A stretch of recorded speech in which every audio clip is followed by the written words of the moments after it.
আগের দিন যা হয়েছিল মোটামুটি সবার ক্লিয়ার। রেকর্ডিং ক্লাসও দিয়ে দিয়েছিলাম, তো একটা জায়গায় একটু ভুলে গেছিলাম, ওই জন্য আজকে রেকর্ডিং অন করে দিলাম। আর এখানে ক্লাস তো অফ হওয়ার কোনো ব্যাপার নেই, কন্টিনিউ হবে। আচ্ছা, আগের দিন লাস্ট ব্যাপনতা করিয়েছিলাম, আজকে তাহলে ফার্স্ট হেডিং কর। পরিবর্তনশীল বেগযুক্ত ফলকের মধ্য দিয়ে তাপের পরিবহন। পরিবর্তনশীল বেগযুক্ত ফলকের মধ্য দিয়ে তাপের পরিবহন।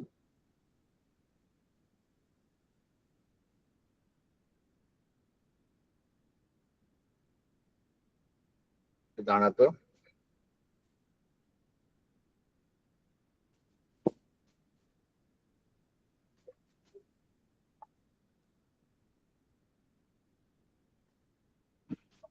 ইসিকা জয়েন্ট হয়েছিস? হ্যাঁ স্যার। কমন গ্রুপে সবাই অ্যাড করে রেখেছিলাম, ওখানে দিয়ে দিয়েছে। আচ্ছা, এটা বেসিক্যালি হয় কি,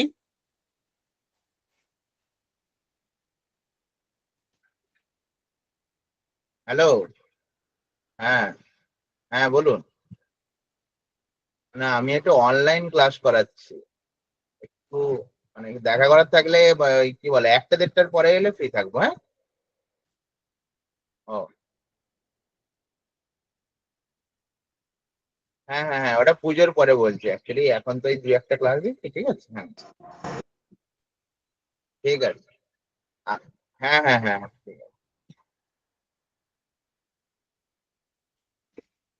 তাহলে বেসিক্যালি কি হয়, এই যে পরিবর্তনশীল বেগযুক্ত ফলকের মধ্য দিয়ে তাপের পরিবহন, বা শীত প্রধান দেশে যেখানে বরফ জমে সেখানে কি হয় দেখ ভালো করে।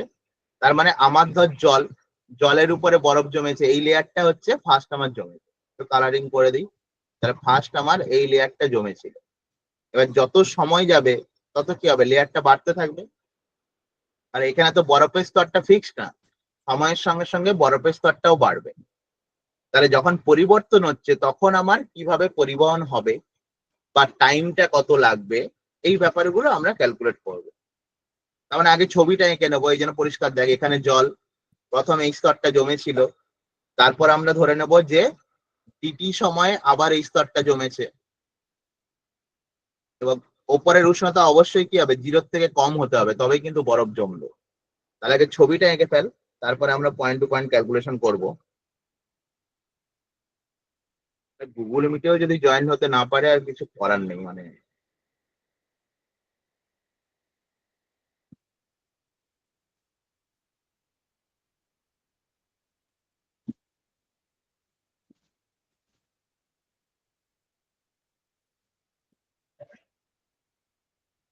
নর্মালি লিঙ্কে ক্লিক কর, জয়েন হয়ে যাবে, এখানে কোনো অসুবিধা নেই।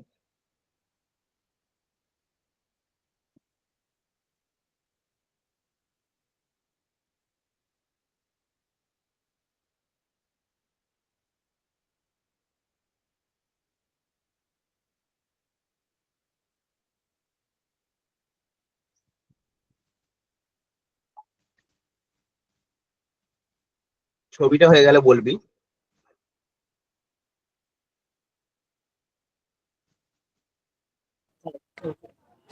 হ্যাঁ স্যার, হয়ে গেছে।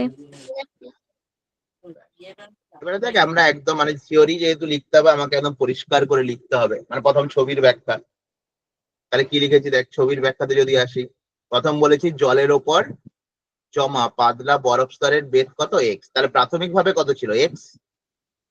প্রথম লাইন লেখ, জলের ওপর জমা পাতলা বরফ স্তরের বেগ এক্স, যেটা আমরা ধরলাম।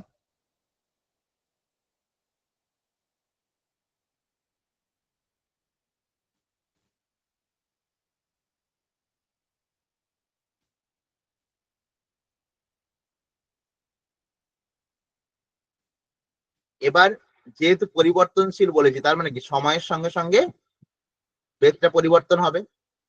এখন টিটি বেদের বরফ জমতে টিটি সময় লেগেছে, তার মানে আমরা ধরছি ডিএক্স, সরি ডিএক্স বেদের বরফ জমতে টিটি সময় লেগেছে। তার মানে আমরা ধরে নিলাম বরফের একটা ছোট্ট স্তর যেটা ডিএক্স, যেটা জমতে কিনা আমার টাইম লেগেছে ডি। যেগুলো আমি ক্যালকুলেশনে নিয়ে আসবো সেগুলোকে আমাকে লিখতে হবে থিওরিতে, নাহলে কিন্তু মার্কস দেবে না। পরের লাইন, মানে ছবিটা থেকেই ব্যাখ্যা, ডিএক্স বেদের বরফ জমতে ডিটি সময় লেগেছে। তাহলে ডিটি সময়ে জমা বরফের ভর কত হবে? তাহলে আমার ভর সমান কি ছিল বল? না আয়তন ইন্টু ঘনত্ব। আয়তন সমান কি ছিল? ক্ষেত্রফল ইন্টু উচ্চতা। তাহলে ডিটি সময়ে কত উচ্চতার বরফ জমেছে? ডিএক্স। তাহলে বেসিক্যালি আমার উচ্চতার জায়গায় বসাবো ডিএক্স ইন্টু রো, এটাকে আমি ডিএমই বলবো। এখানে ডিএম ইকুয়াল টু লিখতে পারি, যেহেতু ডিটি সময় বলছি, তাহলে DM equal to DX into A into rho. Okay, এবার দেখ আমার বরফ মানে জল থেকে বরফ হতে গেলে যে তাপটা লাগে সেটা কিন্তু অ্যাকচুয়ালি লীন তাপ। মানে আমরা অবস্থার পরিবর্তন ক্লাস 9-এ করেছিলাম, তাও আমি একবার বলে নিই। যখন উষ্ণতার পরিবর্তন হয় তখন ফর্মুলা হয় কিউ ইকুয়াল টু এমএইচটি, এটা ছিল উষ্ণতার পার্থক্য। আর যখন অবস্থার পরিবর্তন হয় তখন কিউ ইকুয়াল টু হয় এমএল। এটুকু আমরা জানি তো। তাহলে উষ্ণতার পরিবর্তন হলে কিউ সমান এমএসটি, আর যখন অবস্থার পরিবর্তন হয় তখন লীন তাপ আসে, কিউ সমান এমএল। যদি কেউ না জানি এটা পাশে লিখে রাখবো, কারণ এটা তো আমার কাজে লাগবেই।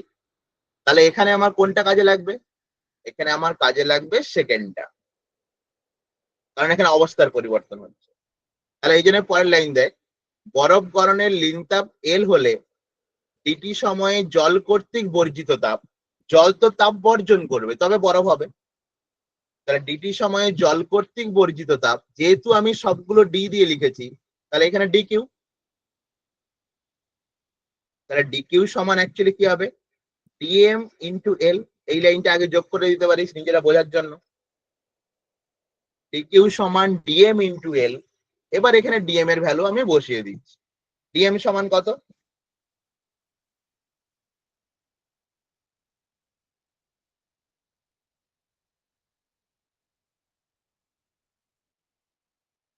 বসিয়ে দে, তাহলে ডিকিউ পেয়ে গেলাম। কিন্তু আমার দিনের শেষে মনে রাখবি, আমরা আগের দিনই করেছিলাম, আমি আগেই বলেছিলাম এখানে ইম্পর্টেন্ট ফ্যাক্টর হচ্ছে ডিকিউ ডিটি, এটা আমার কাজে লাগে সব জায়গায়। তাহলে পরের স্টেপে আমাকে কি যেতে হবে? ডিকিউ ডিটিতে।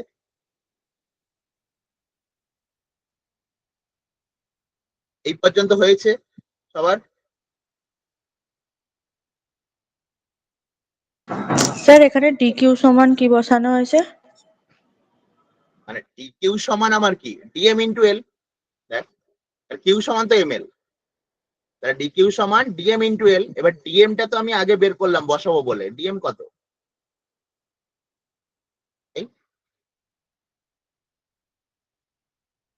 মানে যে পরিবর্তনশীল বেদের বরফটা জমেছিল তার ভর কত, সেটা ডিএম। তাহলে ডিকিউ সমান ডিএম ইন্টু এল। এই পর্যন্ত সবাই ক্লিয়ার? কঠিন কিছু না, একদম ভেঙে ভেঙে আমাকে একটু বুঝতে হবে। তাহলে পরের লাইন, যেহেতু ডিকি ডিটি বের করবো, ডিকিউ ডিটি, তাহলে আমার লেখাটা কি হবে? একক সময়ে পরিবাহিত তাপ। তাহলে একক সময়ে পরিবাহিত তাপ বের করতে গেলে আমাকে কি করতে হবে? এটা মুছে নিচ্ছি। তাহলে একক সময়ে পরিবাহিত তাপ বের করতে গেলে আমার ডিটি দিয়ে ভাগ করে দিতে হবে। একক সময় মানে সময় দিয়ে ভাগ। তাহলে এদিকেও ডিটি ভাগ করেছি, এদিকেও ডিটি ভাগ করেছি, এখানেও ডিটি ভাগ করেছি, এখানেও ডিটি ভাগ করেছি। তার মানে আলটিমেট কি হলো? এগুলো তো কনস্ট্যান্ট, তাহলে এ রো এল কনস্ট্যান্ট হয়ে গেল, ডিএক্স ডিটি চলে এলো। তাহলে ডিকিউ ডিটি সমান A rho L DX DT. Equation number 1 দিয়ে দিলাম, কারণ আরেকটা ডিকিউ ডিটি আমরা জানি, যেটা আমরা কম্পেয়ার করবো। আরেকটা ডিকিউ ডিটি কি ছিল? আগের দিন বের করেছিলাম, কি ছিল? না K A D theta by dx,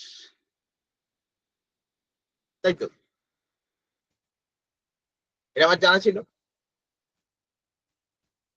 এটা ইকুয়েশন নাম্বার 1 হলো। এবার 2 তে গিয়ে আমি এইটা লিখবো, মানে এক্স এর জায়গায় ডিএক্স এর জায়গায় এখানে এক্স বসিয়ে দেবো। এই পর্যন্ত হয়েছে?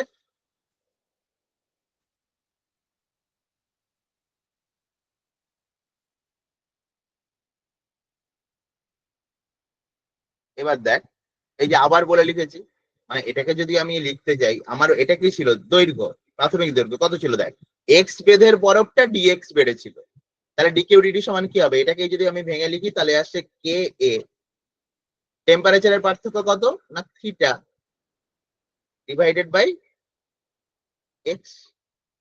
তুই বলবি থিটা কেন? কারণ বরফটা কততে আছে বল? বরফ তো জিরোতে আছে। আর পরিবেশের উষ্ণতা কত? ছবিটা দেখ, ছবিটা তোদের খাতায় একাই আছে, -θ°C। তাহলে উষ্ণতার পার্থক্য কত হবে না 0 মাইনাস অফ -θ। তাহলে ডি থিটাটা অ্যাকচুয়ালি কত আসছে? থিটা শুধু, ওই জন্য আমি থিটা বসিয়ে দিয়েছি। তাহলে ডিকিউ ডিটি সমান এলো K A theta by X, equation number 2। আর কিচ্ছু নেই, এবার দুটোকে কম্পেয়ার করব। তাহলে আমার দাঁড়াচ্ছে দেখ, তাহলে লেখ 1 ও 2 তুলনা করে পাই, 1 ও 2 তুলনা করে পাই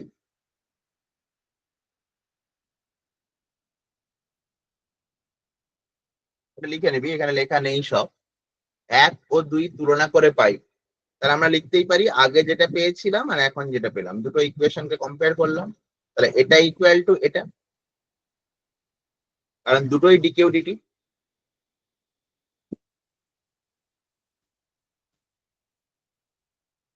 দিনের শেষে আমি সময় বের করতে চাইছি, কত সময় লাগবে। তাহলে এই জায়গাটাকে সময় বের করতে গেলে কি, তাহলে ডিটি সমান বাকিটাকে একদিকে নিয়ে চলে যাব। তাহলে এই ডিটিটাকে আমি তার বাম দিকে নিয়ে চলে আসি, আর পুরো ফ্যাক্টরটাকে আমি ডান দিকে নিয়ে চলে আসি। তাহলে ডিটি সমান আমি একদম ভেঙেই দিচ্ছি, তাহলে A rho L DX divided by কি আসছে কে ডি থিটা, আর ডি থিটা কেন কে এ থিটা, উল্টো লিখছি K A theta, K A theta, এক্সটা উপরে চলে যাবে, এই যেটাই এখানে আমি লিখেছি। এবার কেটে যাচ্ছে কোনটা, এ কেটে যাচ্ছে। তাহলে বেসিক্যালি দেখ আমার কনস্ট্যান্ট টার্মটা কি আসছে rho L by K theta, আর বাইরে থাকছে কত এক্স ডিএক্স। এবার বুঝতেই পারছিস ইন্টিগ্রেশন মারতে হবে। এই পর্যন্ত হলো। এবার লেখ উভয় পক্ষে সমাকলন করে পাই, তাহলে বোথ সাইডে ইন্টিগ্রেশন করব। উভয় পক্ষে সমাকলন করে পাই, এই জায়গায় মনে রাখতে হবে। আগে এমসিকিউ ছিল কি ছিল, শুধু ইন্টিগ্রেশন সাইন চাপিয়ে দিচ্ছিলাম, অঙ্ক করে নিচ্ছিলাম, কারণ আমাকে দেখাতে হচ্ছিল না কাউকে। এখানে কিন্তু লিখতে হবে যে উভয় পক্ষে সমাকলন করে পাই, দেন আমি ইন্টিগ্রেশন সাইন চাপাবো। তাহলে বোথ সাইডে দেখ ইন্টিগ্রেশন সাইন চাপিয়েছি, তাহলে এদিকেও ইন্টিগ্রাল হলো। ধর আমার টাইমটা কত, আমি 0 থেকেই প্রথম ধরি, পরে অন্য টাইম ধরবো 0 টু টি। আর এখানেও আমি যখন বসাবো কত 0 টু এক্স। এবার যদি ভ্যালু আলাদা থাকে তখন আমি জেনারেল ইকুয়েশন করতে পারবো, আগে এটা করি। বা ধর এক কাজ করতে পারিস, কনফিউশনের জায়গায় জেনারেল ইকুয়েশন করি, পরে এটা বসাবো। এখানে আমি ক্যালকুলেশনটা চেঞ্জই করে দিই, তোদেরই সুবিধা হবে। তাহলে এটাকে আমি এরকম ধরতে পারি যে টাইমটা হচ্ছে t1 থেকে t2, আর বেসটা হচ্ছে x1 থেকে x2। জেনারেল করি, তারপর একটাকে 0 বসিয়ে দেবো। তাহলে লিমিটটা এইভাবে বসা t1 থেকে t2, x1 থেকে x2। তাহলে এই পোর্শনে ইন্টিগ্রেশন কি হবে বল, ডিটির ইন্টিগ্রেশন করলে কি আসে বল t। তাহলে t, এই ক্যালকুলেশনটা দেখবি না, আমি লিমিটটা পাল্টেছি। তাহলে t1 থেকে t2 ইকুয়াল টু, এদিকে কি আসছে rho L by K theta, তাহলে এটা কি আসবে এক্স ডিএক্স। তাহলে ইন্টিগ্রেশন করলে কি হবে, ওই একটা জায়গায় আমি শিখিয়েছি যে ইন্টিগ্রেশনের ক্ষেত্রে পাওয়ার 1 বেড়ে যায়, সেটা দিয়েই ভাগ হয়। তাহলে এটা কত আসবে এক্স স্কোয়ার বাই 2, লিমিট কি বসবে x1 থেকে x2। তাহলে এদিকটা আসছে অ্যাকচুয়ালি t2 মাইনাস t1 মানে ডেল্টা টি, ভেঙেই লিখছি। তাহলে t2 minus t1 equal to কত দাঁড়াচ্ছে rho L by K theta, নিচের পোর্শনটা মুছে দিই,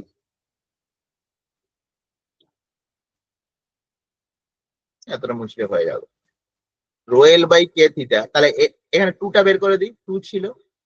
তাহলে এক্স স্কোয়ার যদি আমি ভ্যালু বসাই, তাহলে ফার্স্ট আপার লিমিট, তাহলে x2 square minus x1 square, এই তাহলে এটা এলো একদম আমার জেনারেল ক্যালকুলেশন, এটাই আমি করে রাখি, তাহলে আমার পরে সুবিধা হবে। এটা গেল জেনারেল ক্যালকুলেশন। এবার আমি ওখানে যে ক্যালকুলেশনটা করেছি সেই অ্যাপ্রক্সটা আমি এখানে বসিয়ে নেব। তাহলে আমাকে চাই ভ্যালু দিক, আমার যদি এই ক্যালকুলেশন মনে থাকে, আর আমি কিছু ট্রিক শিখিয়ে দেবো অঙ্ক করার জন্য, আগে ক্যালকুলেশন করি। এবার লেখ যদি t1 ইকুয়াল টু 0 হয়, t2 ইকুয়াল টু t, কথাটা অনেকবার বলেছি, দুটো সময় ছিল 1 2 দিয়ে লিখেছি, যখন একটাকে 0 করে দেবো তখন আরেকটা শুধুই t লিখবো। তাহলে x এর ক্ষেত্রে কি হবে, একই রকম x1 equal to 0, x2 equal to x। এবার তুই এইখানে বসা, ভ্যালু বসে দিলেই হয়ে যাবে। তাহলে আমার জিনিসটা দাঁড়াচ্ছে দেখ, t equal to rho l by 2k theta, এখানে শুধু কি হয়ে যাচ্ছে এক্স স্কোয়ার, কারণ একটা 0।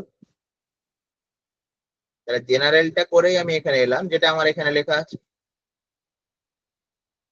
তাহলে এই ক্যালকুলেশনটাও পরীক্ষায় আমাদের দেয়, ক্যালকুলেশন করতে হবে, আর নিউমেরিক্যালও দেয়। নিউমেরিক্যালের জন্য আমরা এটা তো ইউজ করবো, এই ফর্মুলা, এখান থেকে দু একটা জিনিস আমরা করবো। এই পর্যন্ত কমপ্লিট হোক, কমপ্লিট হলে বলবি, কেউ যদি বুঝতে না পারিস তাও বলবি, কারণ স্যার আবার বলুন না, বুঝতে পারিনি। কোথায় বুঝতে পারিসনি, কোন জায়গাটা বল। ওই যে ইন্ডিকেশনের আগে থেকে একটু বলুন, ইন্ডিকেশন কোন কেন করলেন? লাইনটা বল, লাইনটা তো দেখা ইন্ডিকেশনটা যাচ্ছে। কেন করলেন? ইন্টিগ্রেশন কেন করলাম, কারণ বেসিক্যালি আমি একটা চেঞ্জ ছিলাম স্মল টাইম, তাহলে আমাকে পুরোটার জন্য বের করতে হবে, তাহলে সেখানে তো ইন্টিগ্রেশনই করতে হয়। ডেরিভেটিভ করে আমরা একটা ছোট্ট অংশ নিই, ইন্টিগ্রেশন করে আমরা পুরো ব্যাপারটা নিই। ইন্টিগ্রেশনের মানেই হচ্ছে বারবার যোগ না করে ইন্টিগ্রেশন করে, এই জন্য ইন্টিগ্রেশন করেছি। নেক্সট, স্যার টু টিটা কি লিখেছেন? টু ওই T1 এর পর যে টু টিটা লিখেছেন ওইটা T2টা কি লিখেছেন ওটা বুঝতে পারছি না। এইটা হ্যাঁ হ্যাঁ ওইটা। আমার t1টা যদি 0 হয়ে যায় তাহলে t2টা t হবে, মানে আমি দুটো নাম দিচ্ছিলাম t1 t2, এবার একটা যদি 0 হয়ে যায় আর একটাকে t2 লিখে কি করবো, আমি t2 লিখতেই পারতাম, তখন তুই বের করতে t2 ইকুয়াল টু ওটা, আমি ওই জন্য t2টাকে t ধরে দিলাম। আর তুই যদি t2 লিখিস কোনো অসুবিধা নেই, তখন তোর ইকুয়েশন কি আসতো, t2 equal to rho l by 2k theta into x square, কোনো অসুবিধা নেই, নামগুলো কোনো অসুবিধা নেই, মেন ক্যালকুলেশন। কি রে নিয়ে আস, বল আর কোথায় অসুবিধা, বললি না। মানে আমি তো শুধু ডিকিউ ডিটি দুটো বের করেছি, তারপর ইকুয়াল করেছি, মানে ফিজিক্সের কাজ এখানেই শেষ হয়ে গেছে, বাকি ম্যাথমেটিক্স হয়েছে, কোথায় অসুবিধা বল। আচ্ছা ঠিক আছে। বুঝতে পেরেছিস তো, না না বুঝে ঠিক বলে দিবি।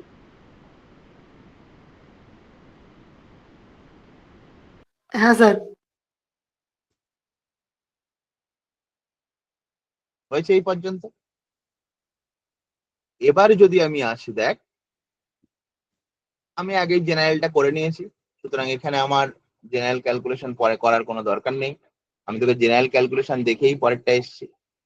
এবার দেখ এখান থেকে আমি কি জানলাম, এখান থেকে আমি এটাই জানলাম, এই পুরো ইকুয়েশনটা ফলো কর, এটা আমি প্রথম করেছি, তাহলে বাকিগুলো তো কনস্ট্যান্ট, তাহলে আমি বলতেই পারি টি ভেরিয়েজ কি x2 square minus x1 square, এই লাইনটা খুব ইম্পর্টেন্ট অঙ্ক করার জন্য। তাহলে টি ভেরিয়েজ x2 square minus x1 square, মানে পরে কত হলো মাইনাস আগে কত হলো। বাই চান্স তোকে এক্সাম্পল বলি, প্রাথমিক ভাবে ধরো একটা বরফের বেদ ছিল 2 সেন্টিমিটার, পরে হয়েছে 4 সেন্টিমিটার, তাহলে অ্যাকচুয়ালি সময় কত হবে, কার সঙ্গে সমানুপাতিক, না 4 স্কয়ার মাইনাস 2 স্কয়ার, তখন আলটিমেট কত 16 মাইনাস 4, সেইটা স্ট্রাকচার আছে, মানে এই রেশিওতে চেঞ্জ হয়ে যাবে, মানে এই জন্যই বলছি টি ভেরিয়েজ x2 square minus x1 square. এই জন্য দেখ পরের লাইনে ছোট করে নিজেদের বোঝার মতো ওই জন্য লেখা আছে, দেখ লাইনটা ফলো কর, যে বরফের স্তর দ্বিগুণ 3 গুণ বৃদ্ধি করতে সময়ের অনুপাত, তার মানে প্রথম দ্বিগুণ হয়েছে, তারপরে 3 গুণ হয়েছে, এইভাবে চেঞ্জ হয়েছে, তার মানে একবার ভেবে দেখ, প্রথম দ্বিগুণ তাহলে আমি যদি এই রেশিওটা করি, মানে প্রাথমিক যদি 0 হয় বল, তাহলে প্রথমেরটা কত আসবে? শুধু 1 স্কোয়ার, এটা তো 0। তাহলে প্রথম যে সময়টা t1 সেটা কত আসবে? 1 স্কোয়ার। সেকেন্ডটা যখন বসাবি t2, তখন কি আসবে বল? 2 স্কোয়ার। মানে এই জায়গাটা হিসেব করতে হবে, মানে এইখানটা হচ্ছে আমরা পরীক্ষায় গোলাই। এখানে দেখ, ওই জন্য পরিষ্কার করে ব্যাপারটাকে লিখেছি যে আমার চেঞ্জটা দেখ, 0 থেকে x হলো, x থেকে 2x হলো, 2x থেকে 3x হলো। তাহলে আমি যখন সময়ের পরিবর্তনগুলো দেখছি, তাহলে delta t1, delta t2, delta t3 কত সময়ের পরিবর্তন হচ্ছে, তখন আমার হচ্ছে দেখ x square minus 0 square is to 2x square minus x square, এগুলো ফলো কর। ফার্স্টে অন্তিম মাইনাস প্রাথমিক, তারপরটা কত হচ্ছে 3x স্কোয়ার আর 3x এর হোল স্কোয়ার মাইনাস 2x এর হোল স্কোয়ার। এবার যদি রেশিওটা দেখিস, রেশিওটা কিন্তু খুব চেনা। তার মতো বল দেখি, গ্যালিলিও রেশিওর মতো, একই তো হিসেব আসছিল। তাহলে সময়ের পার্থক্যের অনুপাত হলো 1:3:5। আর সময়ের অনুপাত মানে কি বলছি, ধর আমার এখান থেকে এক্স হয়েছে, এটাকে আমি বলছি t1, তারপরে দ্বিগুণ যখন হয়েছে আমি এইটাকে বলছি t2, মানে প্রথম থেকেই হিসেবটা করছি। তারপরে যখন মানে এটা হচ্ছে এক্স, এখানটা কত হয়েছে বল? ডবল হয়েছে, মানে এখানটা আবার এক্স হয়েছে, তার মানে আবার হয়েছে কত, এখানে এক্স হয়েছে, তখন আমি বলছি কত, t3। এটা 2x, এটা 3x। তার মানে যখন আমি প্রাথমিক অবস্থা থেকে পুরো সময়টা দেখছি, তখন অনুপাত হচ্ছে শুধু এক্স স্কোয়ারের সঙ্গে বেড়ে যাচ্ছে, কারণ একটা তো 0 ছিল। ওই জন্য 1 square is to 2 square is to 3 square. আর যখন চেঞ্জ গুলো দেখছি, তখন আমাকে এখান থেকে দেখতে হচ্ছে x2 square minus x1 square. তখন হয়ে যাচ্ছে দেখ, মানে প্রথমেরটা তুই যদি এই রেশিও দেখিস, দেখ 1, 4, 9, তুই বিয়োগ করে করে বসা। প্রথমেরটা তাহলে কত হবে, 1 মাইনাস 0 ইস টু, পরেরটা হবে কত, 4 মাইনাস 1 ইস টু 9 মাইনাস 4। দেখ একই জিনিসই আসে। তাহলে 1:3:5:7, এভাবে এগোবো। তাহলে দু রকম কোশ্চেন করতে পারে, কোশ্চেন আমাকে ভালো করে দেখতে হবে। তাহলে সময়ের অনুপাত মানে প্রথম থেকেই টাইমটা হিসেব করছি, এই ছবিটা এঁকে রাখবি। আর যখন সময়ের পার্থক্য বলে, তখন আমি x2 স্কোয়ার মাইনাস x1 করছি। এই দুটো জায়গায় বোঝা গেল কিনা, নাহলে পরীক্ষায় কিন্তু ভুল করে আসি, মানে না বুঝতে পারলে। স্যার আর একবার বলুন। একটা হচ্ছে প্রাথমিক অবস্থা আমার যা ছিল সেখান থেকে আমি টাইমটা হিসেব করছি। ধর 0 ছিল বরফের বেদ, সেখান থেকে এক্স হলো, টাইম কত লেগেছে, t1। সেকেন্ডটা বলছি প্রাথমিক 0 ছিল, এই জায়গায় পৌঁছাতে মানে আরো যখন দ্বিগুণ হয়েছে তখন পৌঁছাতে কত টাইম লেগেছে, t2। তারপরটা বলছি কত, না 3 গুণ যখন হয়েছে তখন পৌঁছাতে লেগেছে কত, t3। তার মানে আলটিমেট কি, এগুলো তো এক্স এক্স করেই বেড়েছে, তার মানে এই জন্য এটা দ্বিগুণ হচ্ছে, এটা 3 গুণ হচ্ছে, প্রথম থেকে হিসেব করছি। তখন আমি বলতেই পারি না টি ভেরি যায় শুধু এক্স স্কোয়ার, কারণ আমি তো প্রথম থেকেই পুরোটা হিসেব করছি। তাহলে ইস্টুতে বসালে কি আছে, প্রথম 1 গুণ তাহলে 1, তারপরে দ্বিগুণ হয়েছে মানে 4, 3 গুণ হয়েছে মানে 9। এবার যদি আমাকে বলে সময়ের পার্থক্য কত, তার মানে কি, আমার এখান থেকে এটা এক্স হয়েছে, তারপরে এখান থেকে যখন আবার এক্স হয়েছে, আমি বলছি এই টাইমটা আমার t1, এই টাইমটা t2। তাহলে আমি যখন t2 মাইনাস t1 করবো, তখন আমাকে কি করতে হবে, এটা স্কোয়ার মাইনাস এটা স্কোয়ার করতে হবে। তখন জিনিসটা দাঁড়াচ্ছে দেখ, এই যে প্রথম 0 থেকে এক্স হয়েছে, তারপরে এক্স থেকে 2x হয়েছে, তারপরে 2x থেকে 3x হয়েছে, তখন আমার রেশিও আসছে x2 square minus x1 square. x1 0 ছিল, তাহলে শুধু x স্কোয়ার হলো।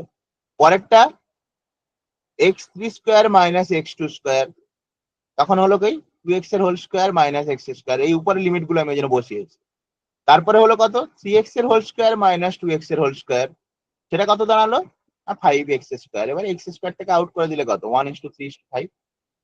কোনটা আমাকে জানতে চাইছি, এক হচ্ছে সময়ের অনুপাত, মানে একদম প্রথম থেকে আমি টাইমটা হিসাব করছি, আর একটা সময়ের পার্থক্যের অনুপাত। তার পার্থক্য বললে আমাকে বিয়োগ করে করে কিন্তু যেতে হবে। এই দুটো জায়গা থেকে কোশ্চেন দেয়, আমাকে কোশ্চেনটা বুঝে উত্তর দিতে হবে, নাহলে একটা দেয় আর একটা আমরা করে আসি। দেখ পরিষ্কার হলো কিনা।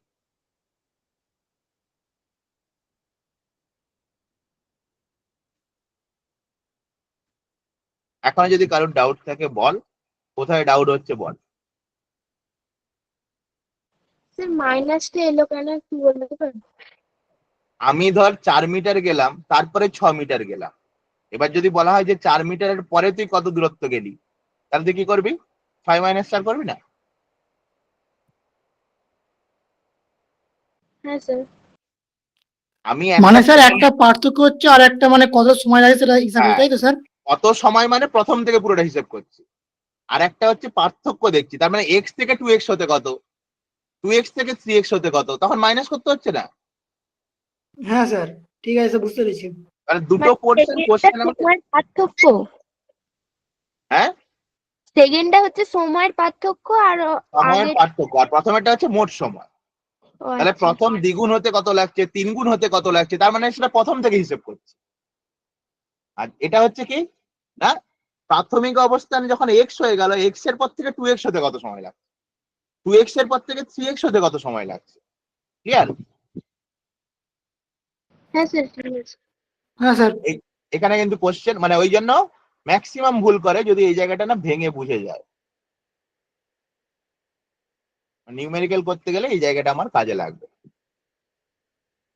আমি চেষ্টা করেছি মোটামুটি পরিষ্কার করে ব্যাপারটা দেখানোর। পরিচলন আগেই বলি, ইন সিলেবাসে ডেফিনেশন ছাড়া কিছু নেই।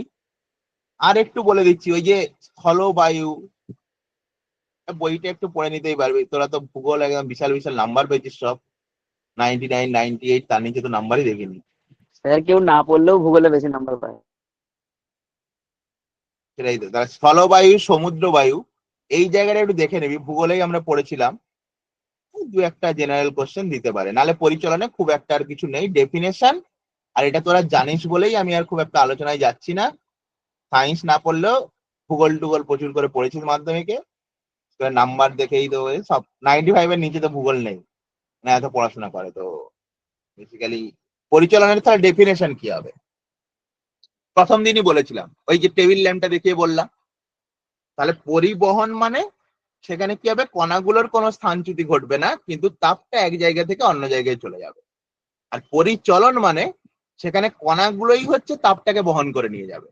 তার মানে সেই যে বলেছিলাম ইট বোয়ার গল্প, তার মানে একটা হচ্ছে আমার এখানে ইট রাখা আছে, এখানে বিল্ডিং হচ্ছে। একটা হতে পারে কি মানুষগুলো লাইন দিয়ে দাঁড়িয়ে গেল,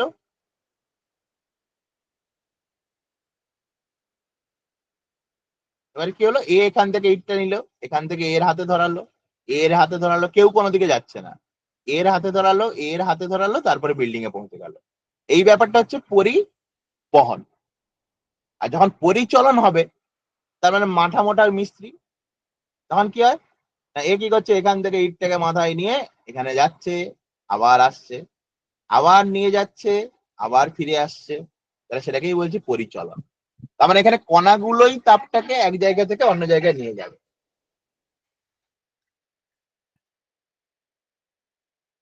হ্যালো?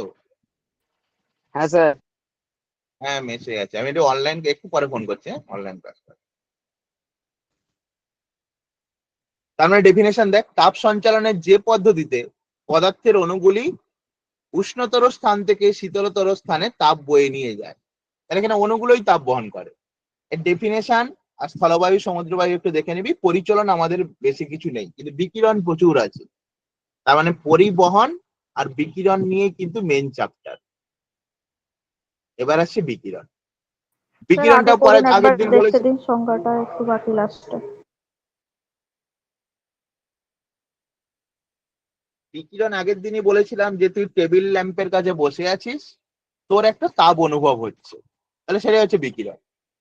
বিকিরণের জন্য কোনো মাধ্যমের প্রয়োজন হয় না, খুব ইম্পর্টেন্ট লাইন, প্রায় পরীক্ষায় জিজ্ঞেস করে। তাহলে দেখ বিকিরণের প্রথম ডেফিনেশনে আসি, তাহলে কি বলছে, যে পদ্ধতিতে কোনো জড় মাধ্যমের সাহায্য ছাড়াই বা মাধ্যম থাকলো, আমার মাধ্যম লাগে না মানে কি, সে থাকুক বা না থাকুক কিছু যায় আসে না। মানে ব্যাপারটা হচ্ছে এই কিছুটাই হয়ে যায় না, এই 4 সাবজেক্টের মতো, বা 11 অনেকে বাংলা পড়িসনি, মানে এই সাবজেক্টটা থাকুক না থাকুক আমার কিছু যায় আসে না, আছে আছে, থাকলেও যায় না থাকলেও তাই।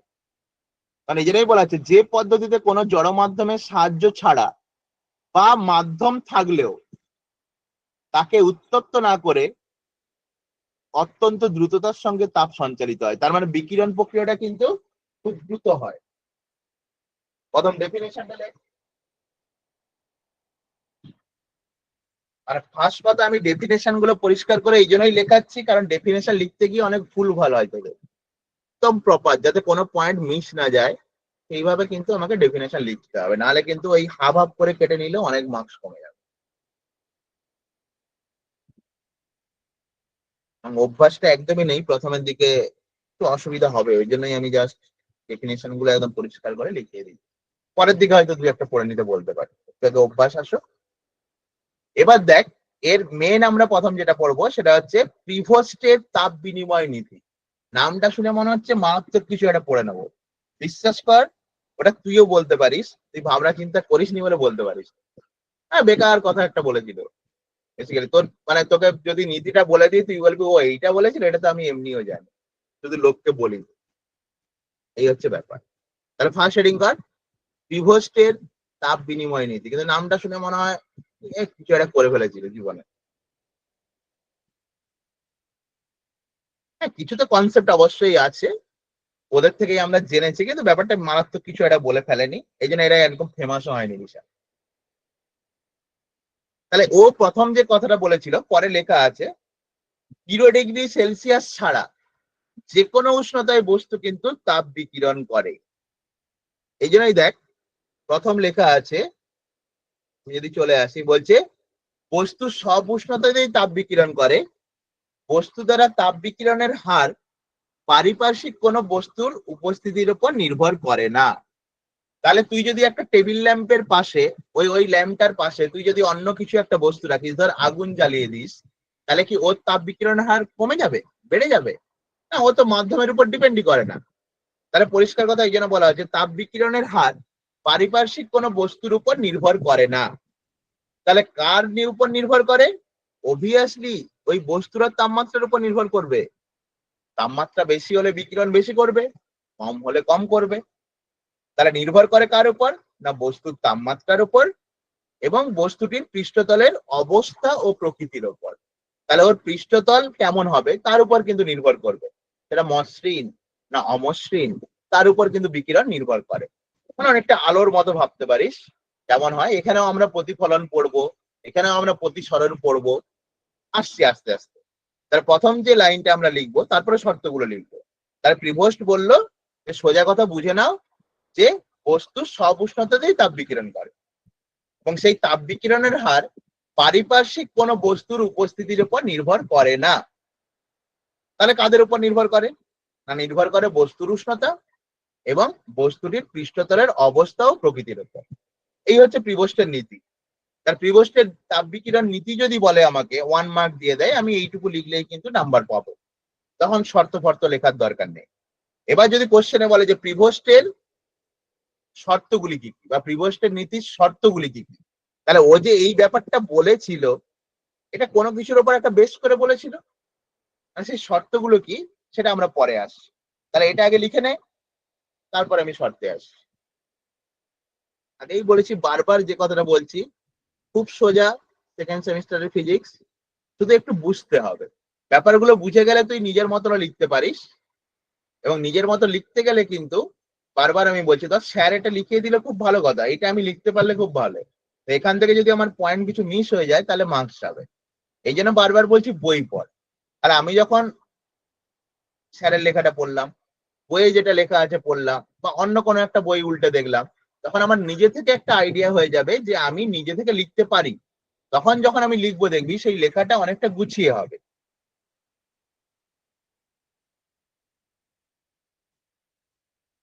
এবার আসি এই নীতির মূল শর্ত কি। দেখ, মূল শর্তগুলো একদম পাতি লেভেলের কথাবার্তা বলেছে। প্রথম শর্তটাই হচ্ছে আমি যেটা তোকে বললাম যে 0 কেলভিন উষ্ণতা ছাড়া, মানে নর্মালি আমরা এসআইতে দেখবো 0 কেলভিন উষ্ণতা ছাড়া অন্য যে কোনো উষ্ণতায় প্রতিটি বস্তু তাপ বিকিরণ করে ও তাপ শোষণ করে। বিকিরণও করতে পারে, শোষণও করতে পারে। তোর মনে কোশ্চেনই আসবে যে হ্যাঁ আমি যদি 270 কেলভিনে চলে যাই ও কি করে তাপ বিকিরণ করবে? করবে না, শোষণ করবে। হয় বিকিরণ করবে নাহলে শোষণ করবে। তাহলে জিরোর নিচে যখন চলে যাচ্ছে তখন কি করবে? অ্যাকচুয়ালি ও শোষণ করবে। তাহলে ও তাপের বিকিরণ ও শোষণ দুটো নিয়েই বললো, শুধুমাত্র পরম শূন্য উষ্ণতাতে ও না বিকিরণ করবে না শোষণ করবে। তাহলে ফার্স্ট পয়েন্টটাও কিন্তু খুব ইম্পর্টেন্ট লাইন, পরীক্ষায় কোশ্চেন দেয় যে কোন উষ্ণতায় প্রত্যেকটি বস্তু তাপ বিকিরণ ও শোষণ কোনোটাই করে না, কত না 0 কেলভিন উষ্ণতায়। First point. এবার ও দুটো ম্যাটার নিল। দেখ, প্রথম কথা হচ্ছে দুটো জিনিসকে ও ফ্যাক্টর নিল, একটা হচ্ছে বিকিরণ আর একটা হচ্ছে শোষণ। আমরা প্রিভোস্ট পড়িনি, আমরা প্রিভোস্ট না পড়েই ব্যাপারটা দেখবো। তাহলে দুটো জিনিস হতে পারে, মানে তিনটে জিনিস হতে পারে এখানে। ধর কারুর বিকিরণ বেশি হলো, শোষণ কম হলো, বিকিরণ বেশি হলো, শোষণ কম হলো, তাহলে বল তার উষ্ণতা বাড়বে না কমবে? বাড়বে স্যার উষ্ণতা। শোষণ কম হলো।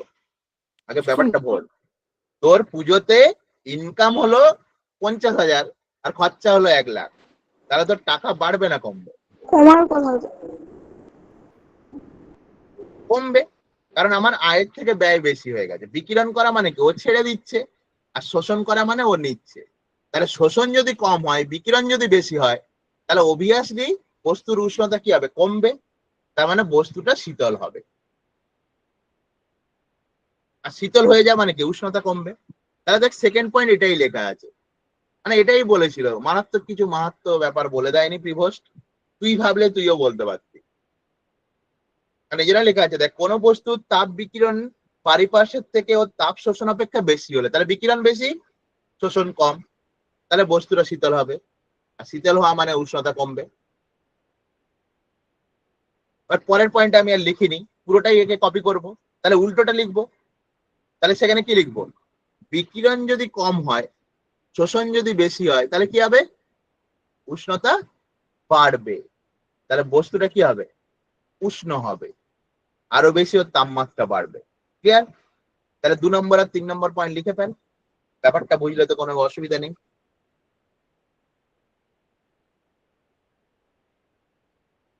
তবে এরা এই ছোট ছোট ব্যাপারগুলো দেখেছিল বলেই কিন্তু সায়েন্স এগিয়েছে।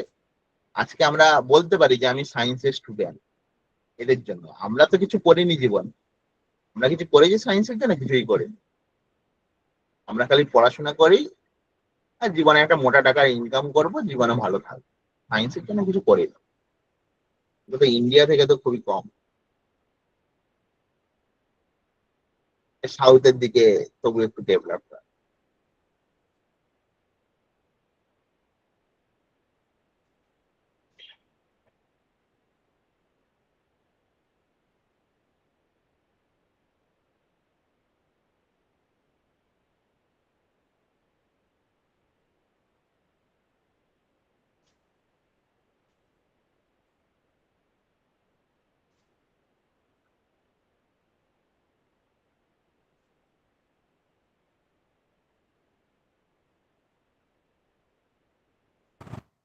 স্যার সেকেন্ড পয়েন্টটা একবার বলবেন? সেকেন্ড পয়েন্টে প্রথমটাকেই খালি ঘুরিয়ে দে না, তাহলে পুরো লাইনটা কপি কর। যে কোনো বস্তুর তাপ বিকিরণ পারিপার্শ্ব থেকে ও তাপ শোষণ অপেক্ষা কম হলে, তুই বেশি রেখে কম করে দে, তাহলে বস্তুটা কি হবে? উষ্ণ হবে, উষ্ণতা বাড়বে। এই জাস্ট উল্টোটা।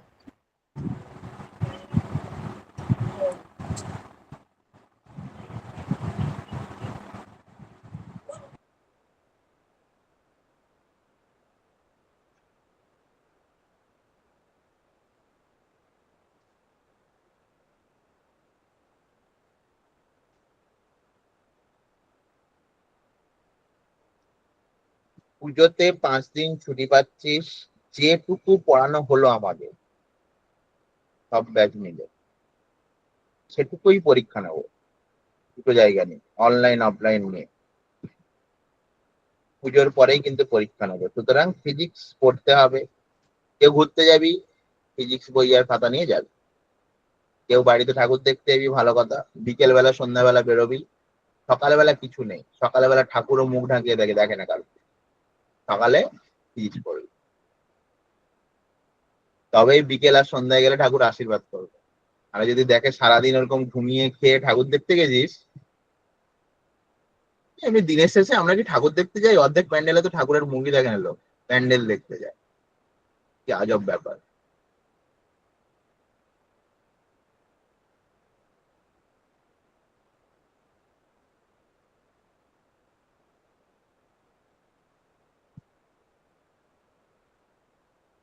হয়েছে?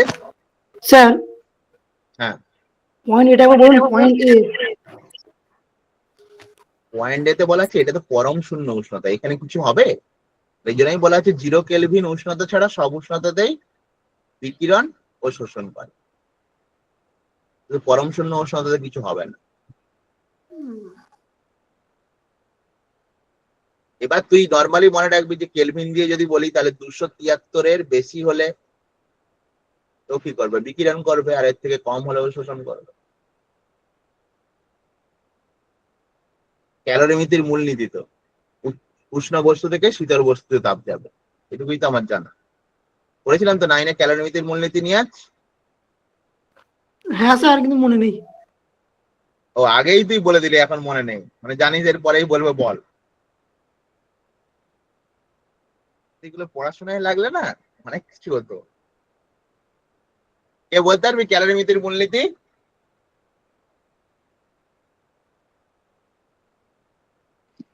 ওই তো স্যার, উষ্ণ বস্তু থেকে শীতল বস্তুতে হিট ট্রান্সফার হয়, আর যতক্ষণ না ইকুয়াল হয় ততক্ষণ ট্রান্সফার হতে থাকবে।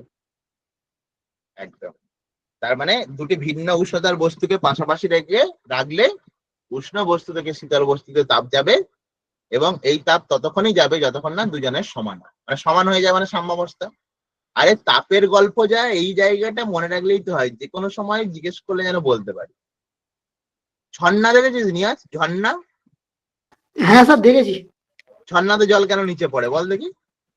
অভিজ্ঞতা বলার কারণে, মানে পরিষ্কার কথা, এত এত সায়েন্স বলে কি হবে? পরিষ্কার কথা, উচ্চতার পার্থক্যের কারণে, তাই তো? হ্যাঁ হ্যাঁ কি তাহলে উচ্চতার পার্থক্য হয় বলে উচ্চ থেকে নিম্নের দিকে পড়ে জল। ওকে, আচ্ছা কারেন্ট কেন যায়? না বিভব পার্থক্য থাকে বলে। তাহলে উচ্চ বিভব থেকে নিম্ন বিভবের দিকে কারেন্ট যায়, সেই একই গল্প। তাহলে আমার কখন তাপ যাবে? যখন উষ্ণতার পার্থক্য হবে। তাহলে উচ্চ উষ্ণতা থেকে নিম্ন উষ্ণতার দিকে তাপ যাবে। সব জিনিস তো একই, একই জায়গায় রাখলেই তো হয়। তার মানে সেই একই জিনিস। এই যে আমরা বললাম যে বিকিরণ আর শোষণ, একবার বললাম বেশি, একবার বললাম কম, তাহলে একবার কি বলবো? সমান। তাহলে পরিষ্কার কথা, তাপের বিকিরণ আর শোষণ যদি সমান হয়ে যায় তাহলে কি আর তাপ প্রবাহিত হবে? মানে ও যতটাই নিচ্ছে ততটাই ছাড়ছে, ওর জীবন কনস্ট্যান্ট। দিন সকালে যায় অফিসে, সারাদিন বকে টোকে, সন্ধ্যাবেলা ফিরে, তারপরে খেয়ে দিয়ে ঘুমিয়ে পড়ে, আবার সকালবেলা স্নান করে চলে যায়। এই তো বাঙালির জীবন। মানে বলে কি করছি কি না করছি জীবনে বুঝতে পারি না, জীবন কেটে যাচ্ছে। তাহলে সেই একই ব্যাপার, যে আমার যদি সমান হয়ে যায় তার মানে সেটাকে আমি কি বলবো? তাপীয় সাম্য। তাপীয় সাম্য কি? 1 নম্বরের কোশ্চেন দেয়। তাপীয় সাম্য বলতে খুব পরিষ্কার কথা আমি এখান থেকেও বলতে পারি, যখন বিকিরণের হার এবং শোষণের হার সমান হবে তখন বস্তুটি তাপীয় সাম্যে থাকবে। আর তাপীয় সাম্যে থাকা মানে তার উষ্ণতা সমান হবে।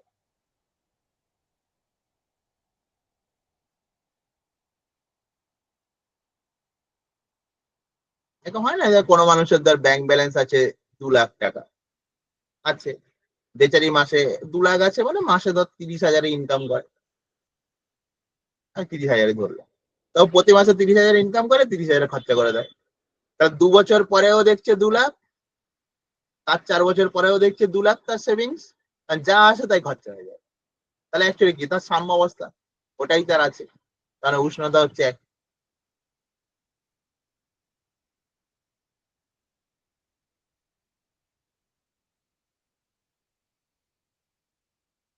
এটাই হচ্ছে প্রিভোস্টের নীতি, এবং প্রিভোস্ট কি বলেছে তার বিবৃতি।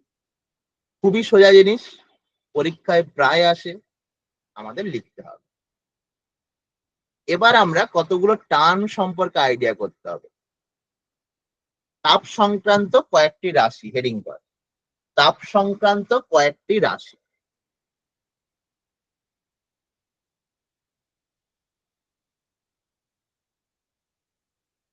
প্রথম হচ্ছে শক্তি ঘনত্ব।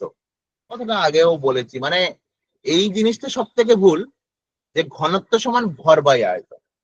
এটা অ্যাকচুয়ালি ভরের ঘনত্ব, সবকিছুর ঘনত্ব বের করানো যায়। তাহলে ঘনত্ব সমান ভর বাই আয়তন কি না ভরের ঘনত্ব। তাহলে শক্তির ঘনত্ব কি হবে না শক্তি বাই আয়তন। যারই ঘনত্ব বের করব তাকে আয়তন দিয়ে ভাগ করব। তাহলে শক্তি ঘনত্ব এই জন্য কি বলছি, একক আয়তনে বিকীর্ণ শক্তির পরিমাণ। শক্তি ঘনত্ব সমান একক আয়তনে বিকীর্ণ শক্তির পরিমাণ, মানে যে পরিমাণ শক্তি বিকিরিত হচ্ছে সেটা একক আয়তনে তার শক্তি ঘনত্ব। 1 মার্কের ডেফিনেশন। এগুলো মোটামুটি আমি যে কোনো সময় জিজ্ঞেস করলে যেন পারি। এগুলো যদি বলি যে ভুলে গেছি তাহলে খুব চাপ আছে। ওই জন্য বেসিক জায়গাটা পরিষ্কার করতে হবে, ডেফিনেশন এমনি পড়া যাবে না। আমি যদি বেসিকটা পরিষ্কার হয় ডেফিনেশন আমি নিজেই লিখতে পারি, যে কোনো জিনিসের শক্তি ঘনত্ব দিতে পারি। প্রত্যেকের ক্ষেত্রে কিন্তু একই, যে একক আয়তনের শক্তি। এবার আসছি এখানে খুব ভাইটাল টার্ম, এটার একটা মিনিং আমি বলে দেবো, সেটা হচ্ছে শক্তি প্রবাহ। শক্তি প্রবাহ এটা এইভাবে মনে রাখবি, দেবে শক্তি প্রবাহ, এইভাবে মনে রাখবি এটা কিন্তু অ্যাকচুয়ালি প্রাবল্য। প্রাবল্য সমান জানি, কে বলতে পারবি প্রাবল্য বা ইন্টেন্সিটি সমান কি ছিল? প্রাবল্যের ডেফিনেশন কি বলতে পারবি? কেউ আছিস সে বলতে পারবি? প্রাবল্য সমান পরিষ্কার কথা শক্তি ডিভাইডেড বাই ক্ষেত্রফল ইন্টু সময়। আজ থেকে অন্তত মনে রাখ, প্রাবল্য সমান শক্তি ডিভাইডেড বাই ক্ষেত্রফল ইন্টু সময়। তার মানে ডেফিনেশন কি হবে না একক ক্ষেত্রফলে ও একক সময়ে শক্তির পরিমাণকে প্রাবল্য বলে। এবার এটাকে বলছি শক্তি প্রবাহ। শক্তি প্রবাহে শুধু এক্সট্রা টার্ম কি আসবে না লম্ব ভাবে প্রবাহিত। এই লাইনটা জাস্ট এখানে অ্যাড হচ্ছে, বাকি কিন্তু একই। তাহলে একক ক্ষেত্রফলে একক সময়ে লম্বভাবে প্রবাহিত শক্তির পরিমাণ। সহজে মনে রাখার জন্য মনে রাখবি ডাইমেনশনালি এটা প্রাবল্যের সঙ্গেই কিন্তু সেম। তাহলে একক ক্ষেত্রফলে একক সময়ে এই দুটোকে 1 করে দিলাম, মানে a equal to 1, p equal to 1 হলে i ইকুয়াল টু e। সোজাভাবে মনে রাখতে পারি।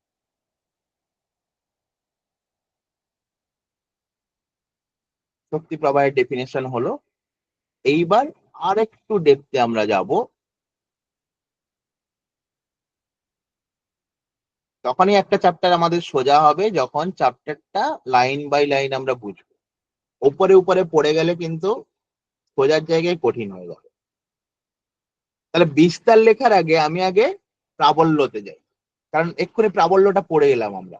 তাহলে ফার্স্ট এই পয়েন্টটা লেখ, বিকীর্ণ তাপের প্রাবল্য। তাহলে প্রাবল্য ভেরিজাইজ 1 বাই এরিয়া আমি লিখতে পারি না পারি না? স্যার বিকিরণ ব্যাপারটা কি? বিকীর্ণ মানে যেটা বিকিরণ হচ্ছে, যে তাপটা বিকীর্ণ হচ্ছে তাকেই বলা হয় বিকীর্ণ তাপ। কারণ আমার চ্যাপ্টারের নাম কি ছিল আগে বল? যত কিছুই ঘটে যাক বিকিরণটাই তো মেন। মানে এই টপিকটার নামই তো কি বিকিরণ। তাহলে সবকিছুর বিকিরণ ব্যাপারটা আমাকে বের করতে হবে। এরকম হচ্ছে বিকীর্ণ তাপের প্রাবল্য। এবার তুই যদি ব্যাপারটাকে সোজা বই যে আই ভেরিজাইজ 1 বাই ডি স্কোয়ার। ডিটা কি না উৎস থেকে পর্যবেক্ষকের দূরত্ব। তাহলে কোথাও থেকে একটা তাপ বিকিরণ হচ্ছিল, যে টেবিল ল্যাম্পটা, তাহলে টেবিল ল্যাম্প থেকে তাপটা বিকিরণ হচ্ছিল, এখানে তুই বসেছিলি, বসে বসে ফোন ঘাঁটছিলি। তাহলে বেসিক্যালি কি এই উৎস থেকে তোর যে দূরত্ব সেটা হচ্ছে ডি। এবার কথা হচ্ছে এই যে স্যার আপনি এটা লিখে দিলেন আই ভেরিজাইজ ডি স্কোয়ার, এইভাবে কি লেখা যায়? এটা আসে কোথা থেকে বল, কে বলতে পারবি? আই ভেরিজাইজ 1 বাই এ, এটা দিয়ে ভাগ।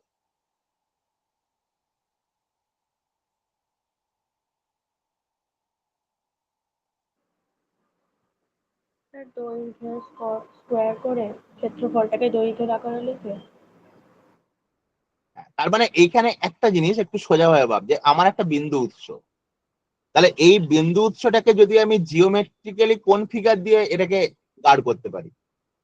মানে কোন জিওমেট্রিক্যাল ফিগার এটাকে আবৃত্ত করতে পারবে বল? একটা গোলক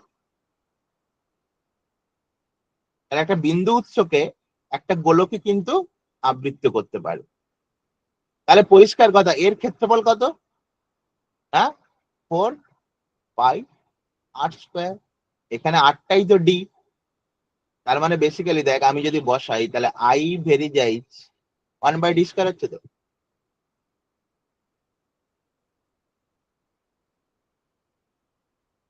বোঝা গেল কি গেল না? না স্যার, বুঝতে পারছি না, এটা আরেকবার বলুন। না স্যার একবার বলুন স্যার। একটা বিন্দু উৎসকে তুই যদি আবৃত্ত, মানে কোন জিওমেট্রিক্যাল ফিগার দিয়ে তুই ধর একটা কোন একটা বিন্দু উৎস ধর একটা লাইট থেকে আলো বেরোচ্ছে, মানে কোন জিওমেট্রিক্যাল ফিগার দিয়ে ওটাকে আবৃত্ত করতে পারবি, টোটালটাকে ঢাকাতে পারবি। তাহলে একটা পয়েন্ট মানে তো কি, একটা সার্কেল। তার মানে পয়েন্ট মানে কি, আমি যদি ওটাকে নিরেট ধরে নিই তার মানে কি একটা স্ফিয়ার দিয়ে ওটাকে ঢাকাতে পারি। আর তোকে একটা পয়েন্ট দিলাম, বললাম এটাকে কোন জিওমেট্রিক্যাল ফিগার দিয়ে তুই এটাকে পুরোটা আবৃত্ত করতে পারবি। তো তোকে অ্যালুমিনিয়াম ফয়েল দিয়ে দিলাম, তোকে একটা ফুটবল দিলাম, তোকে বললাম তুই অ্যালুমিনিয়াম ফয়েলটাকে কিভাবে ঢাকাতে পারবি, তুই কি করবি? ওর তল বরাবর পুরোটা অ্যালুমিনিয়াম ফয়েলটা জড়াবি। তার মানে অ্যাকচুয়ালি কি হচ্ছে, একটা বিন্দু উৎসকে যখন আমি আবৃত্ত করতে যাচ্ছি তখন আমার একটা গোলক লাগে। যেমন তোকে বলি, একটা ধর টিউব লাইট, একটা রৈখিক উৎস, এটাকে যদি আবৃত্ত করতে চাই আমার কি লাগবে বল? একটা তার। এই তারটাকে যদি আমি আবৃত্ত করতে চাই তখন আমার কোন জিওমেট্রিক্যাল ফিগার লাগবে? ভেবে দেখ, এটা তো একটা সিলিন্ডার না? আমি যদি একটা সিলিন্ডার নিয়ে নিই তাহলেই তো এটা ঢাকা পড়ে যাবে। এই কনসেপ্টটাকে নিতে হবে যে ওকে টোটালটা ঘেরার জন্য আমার কোন জিওমেট্রিক্যাল ফিগারে আসতে হবে। তার একটা বিন্দু উৎস যখন হচ্ছে, এটা ক্লিয়ার কিনা, আমি কেন গোলক নিলাম, বা যখন রৈখিক হচ্ছে তখন কেন সিলিন্ডার নিলাম, এটা পরিষ্কার? হ্যাঁ স্যার। এবার গোলক যখন নিয়েছি তাহলে তার কি হবে, 4πr²।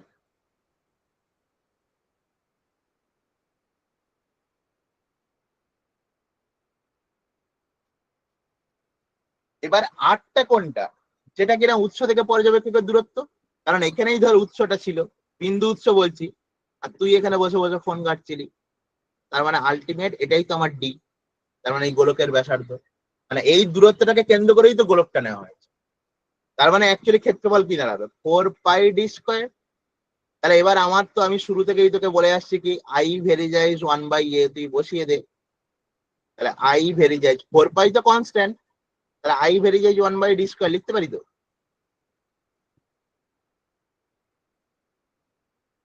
পারি তো? হ্যাঁ স্যার। তাহলে বিন্দু উৎসের ক্ষেত্রে প্রাবল্য কিনা উৎস থেকে পর্যবেক্ষকের যে দূরত্ব তার বর্গের ব্যস্তানুপাতিক। এবার নিজেরা ভাব দেখি, তাহলে রৈখিক উৎসের ক্ষেত্রে এটা কি হতে পারে? ভেবে দেখ, আমি ছবিটা অলরেডি এঁকে দিয়েছি তোকে বোঝার জন্য। তাহলে একটা রৈখিক উৎসকে যে আবৃত্ত করার জন্য কি লাগে, চোঙ লাগে। চোঙের ক্ষেত্রফল কত পার্শ্বতলের?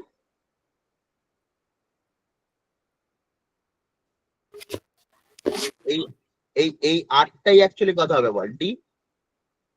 তাহলে এখানে আমি বলতেই পারি যে আই ভেরি যাই 1/d। কেন? এর এরিয়া কি হচ্ছে দেখ, 2πdh, বাকি সবাই তো কনস্ট্যান্ট, ডিটাই ভেরিয়েবল। এই জন্যই বলা হচ্ছে রৈখিক উৎসের ক্ষেত্রে আই ভেরি যাই 1/d।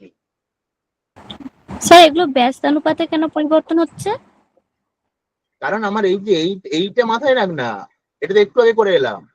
প্রাবল্য সমান কি লিখলাম তোকে, E/a/t। তাহলে ক্ষেত্রফলের সঙ্গে তো ব্যস্তানুপাতিক। এবার তো আমি ক্ষেত্রফলটা বসাচ্ছি, তাই না? হ্যাঁ তোকে তো স্যার, আমি বুঝতে যখন পেরেছি। শক্তির প্রবাহ বোঝালাম তখনই তো দেখালাম যে আই ভেরি যাইজ 1/a, এটা মাথায় রাখতে হবে, তবে আমি এই জায়গাটা বুঝতে পারবো। আর বইও ধর এতটা হয়তো ব্যাখ্যা করে দেয়নি, নতুন নতুন কিছু এডিশনে হয়তো করেছে, ম্যাক্সিমাম করা নেই। এবার এই জায়গাটা মুখস্থ কেন করতে যাবো, আমার যদি কনসেপ্টটা পরিষ্কার থাকে তাহলে কিন্তু মুখস্থ করার দরকার নেই। এই যে তুই এই ব্যাপারটা বুঝে নিলি, এটা সারা অনেকদিন মনে থাকবে, সারা জীবন হয়তো মনে থাকবে না, অনেকদিন মনে থাকবে, অন্তত এই সেমিস্টার তো মনেই থাকবে। আর যদি এটা মনে রাখার মতো হয় তাহলে কিন্তু দুদিনেই ভুলে যাবো। এই দুটো ক্লিয়ার? এবার আমি একটা এক্সাম, এখানে লেখা নেই, আমি দেবো, ভাবতে পারিস কিনা দেখ। ধর একটা বিন্দু উৎস 3 নম্বরে লেখ, একটু ডিফিকাল্ট, এটা দেবে না বোর্ডে খুব একটা, এই দুটোর মধ্যে দিতে পারে। লেখ, একটি বিন্দু উৎস অসীমে অবস্থিত, একটি বিন্দু উৎস অসীমে অবস্থিত।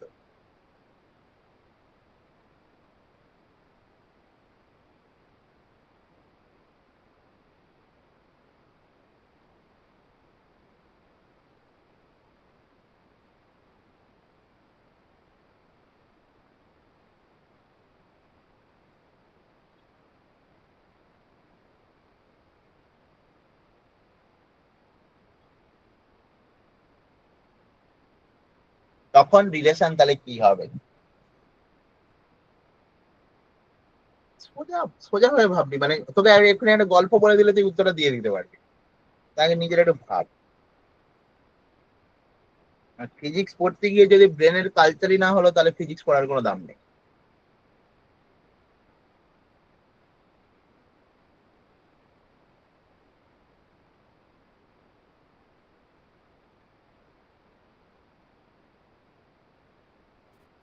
স্যার এটা অসীমে অবস্থিত হলে একে আবৃত করবো কি দিয়ে? হ্যাঁ, এটা অসীমে অবস্থিত হলে মানে একে ঢাকবো কি দিয়ে, আবৃত করবো কি করে? সেটাই তো কোশ্চেন। তার মানে অসীমে অবস্থিত হলে আমি যে বৃত্তটা নেব সেটা খুব বড়, তাহলে আমি কি বৃত্ত দেখতে পারবো? আমি একটা প্লেন দেখতে পাবো। ভেবে দেখ, আমার চোখের সামনে কি দেখতে পাবো? ধর যার ব্যাসার্ধ অসীম, সেটা এত বড়, মানে সেই একই গল্প যে আমি একটা বৃত্তের যদি একটা ছোট্ট অংশ কাটি, সেটা কি দেখতে পাই বল? সমতল। ক্লাস 10-এ আলোতে পড়েছিলাম, ওই যেখানে ব্যাখ্যা করতে গেছিলাম যে সমতল দর্পণের ফোকাস কি হয় না, অসীম হয়। গল্পটা একই। তার মানে আমি দেখতে পাবো একটা প্লেন, তাহলে এটাকে যদি আবৃত্ত নাই করতে পারি, মানে আমি তোর 11-এর ভাষাতেই বলছি, তারপর যখন আবার ফিজিক্স পড়বো 12-এ গিয়ে, তখন এই হিসেবে যাব, আলোতে গিয়ে আবার পড়তে হবে। তো সিম্পলি ব্যাপারটাকে ভেবে দেখ, আমি তোকে একটা উদাহরণ দিই, উত্তর তুই নিজে বলতে হবে। ধর এটা একটা টর্চ লাইট আছে, এই টর্চ লাইটটা কি করলি, তুই এখান থেকে জ্বালালি, তুই এখানে দাঁড়িয়েছিস, মানে অসীম দূরত্বে আছে, মানে অনেক দূরে। বা সিম্পলি বলি, সূর্য থেকে আলো আসছে, টর্চ ফর্চ গল্প চা, সূর্য থেকে আলো আসছে তোর, তুই মাটিতে দাঁড়িয়ে আছিস, রোদ খাচ্ছিস। এবার কি করলি, তুই বলে না এবার একটু রোদ খাবো শীতের দিনে, আমি কি করলাম, 2 তলার ছাদে চলে গেলাম। তাহলে কি তোর মনে হয় যে প্রাবল্য বেড়ে যাবে? পারবে?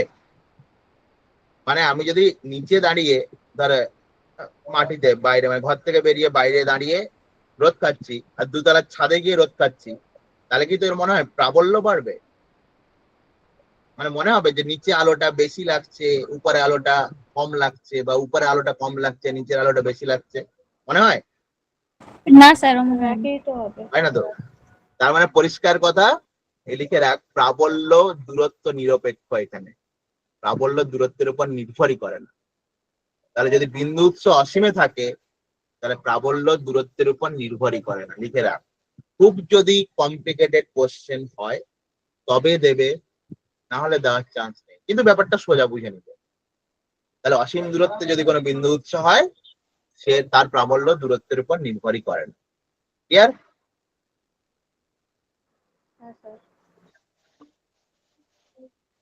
হ্যাঁ, আমি পরীক্ষায় দিয়ে দিতেই পারি, যেহেতু আমি পড়িয়েছি, আমার দেওয়ার অধিকার আছে।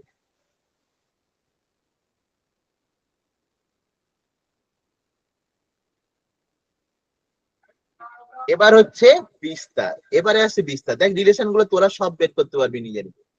তাহলে বিকীর্ণ তরঙ্গের বিস্তার, বিকীর্ণ তরঙ্গের বিস্তার।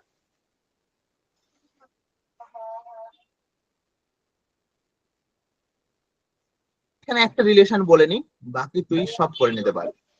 আই ভেরি যাই সবসময় কি হয়? আচ্ছা, এখানে একটা ব্যাপার, আমি ক্ষেত্রফলটাকে যখন এ দিয়ে লিখেছি ক্যাপিটাল এ, কেন কনফিউজ হয়ে যাবে এটাকে স্মল এল এ, কনফিউশন আসবে। তাহলে আই ভেরি যাই এ স্কোয়ার সবসময় কি হয়? এগুলো 12-এ গিয়ে সব আমরা প্রুভ করবো লাইটে।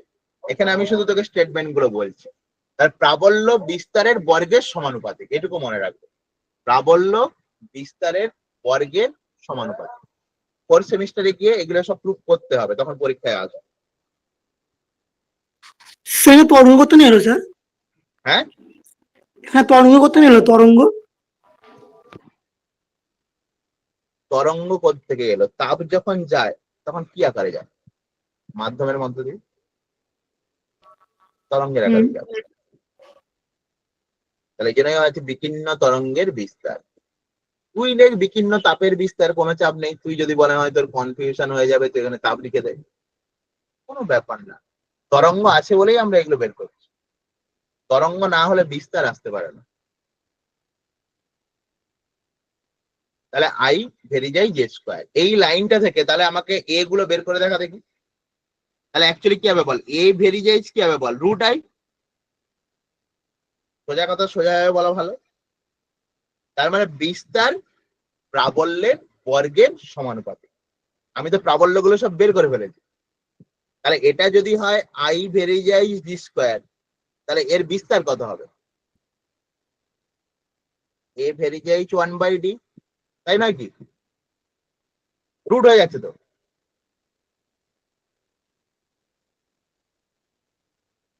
এর প্রাবল্য যদি হয় ভেরি যায় 1/d, তাহলে বিস্তার কত হবে? ভেরি যায় 1/√d। কারণ রুট আই করতে হচ্ছে, তবে আমি বিস্তারে যেতে পারছি। এই জায়গাটা না বুঝে পরীক্ষায় এলে না পুরো ঘেঁটে চলে আসে। কি না, কোথায় ছিল 1/d স্কোয়ার, কোথায় ছিল 1/d, সব ভুলে একাকার। যেটা ইচ্ছা লিখে দিলাম, লটারি কাটার মতো, লাগলে লাগলো, নাহলে চলে গেল পয়সা। তাহলে যখন বিস্তারে আসবো, বিস্তার হচ্ছে এ ভেরি যায় রুট আই, মানে আইটা তো আমরা বের করে নিয়েছি, ব্যাপারটা আমরা বসিয়ে দিই।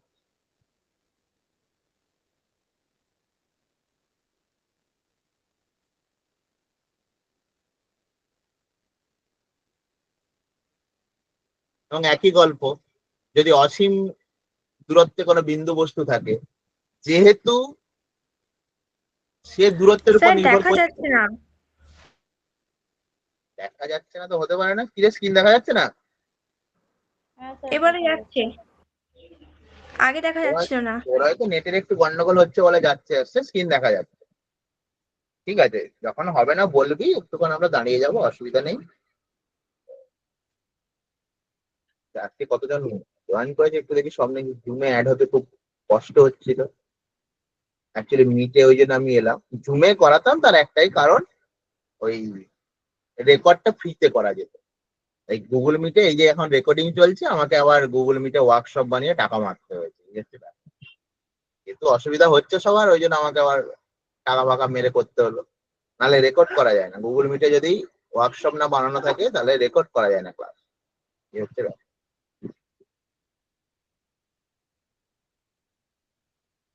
ফাটি নাই সেই আবার ডুব তো আছে অনেকেই। ঠিক আছে, যারা ডুব দিচ্ছে দিক, যারা পড়ার পর ঠিক বুঝতে পারবে শেষে গিয়ে এটা ফার্স্ট সেমিস্টার নয় যে এমসিকিউ ছেপে লিখে দেবো।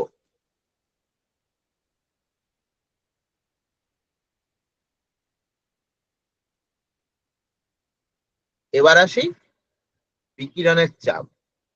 আমি এই জন্য এবং পরেও হলে আমি এরকম চেষ্টা করব যে তোদের এই সেমিস্টারে আমার খুব একটা চাপ থাকছে না কিছু, তো একটা করে অনলাইন ক্লাস কমন করে দেওয়ার, 11 একটা 12 একটা আমি চেষ্টা করবো। পুজোটা যাক, সিলেবাসটা তাড়াতাড়ি শেষ করতে হবে, তবে কারণ সিলেবাস প্রচুর আছে। যদি নর্মাল হইতে যাই না, বলে দেওয়াই ভালো, হয়তো শেষ করতে গেলে অনেক জায়গায় গ্যাপ দিতে হবে, মানে এইগুলো পড়াতেই পারতাম না বেসিক্যালি। এবার আসি বিকিরণের চাপ। এটাও আমরা তড়িৎচুম্বকীয় তরঙ্গ, মানে ওই আলোর কনসেপ্ট গুলো এখানে আসছে। এটা খালি একটু মনে রেখে দিস, আমি এইটুকু বলবো, এখন মনে রেখে দিস, পরে তখন আমরা হিসেব বুঝবো। 1 নম্বরের কোশ্চেন দিতে পারে, তো জাস্ট মনে রেখে দেবো। তাহলে সম্পূর্ণ শোষকের ক্ষেত্রে, মানে যারা হচ্ছে পুরোটাই শোষণ করে নেয়, কোনো বিকিরণ করে না বা কোনো প্রতিফলন করে না, তাদের ক্ষেত্রে পি সমান I/C।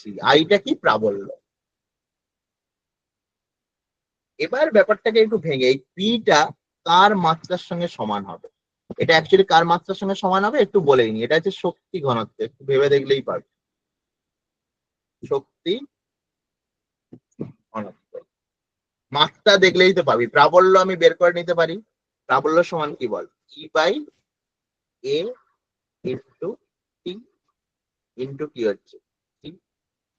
এটা যদি তুই বসিয়ে দিস, কারণ এটা এমনি সিম্পল বেরিয়ে আসছে, দেখ টি ইন্টু টি, তাহলে একক সময়ে যদি টিটা 1 হয়ে যায় দেখ, তাহলে আলটিমেটলি বা সি এস সমান ভিটি হয়তো সোজা ভাব এস সমান ভিটি, তাহলে বেগ সি মানে কি আলোর বেগ, তাহলে সি ইন্টু টি যদি বসাই এটার ডাইমেনশন কি আসছে বল আমাকে, লেন্থ, তাই নাকি? এস সমান ভিটি, তাহলে বেগ ইন্টু সময় করলে আমার দূরত্ব আসে। এটুকু তো অন্তত ফার্স্ট সেম থেকে আমি বুঝতে পেরেছি। তাহলে ক্ষেত্রফল ইন্টু দূরত্ব করলে কি হয় বল, আয়তন।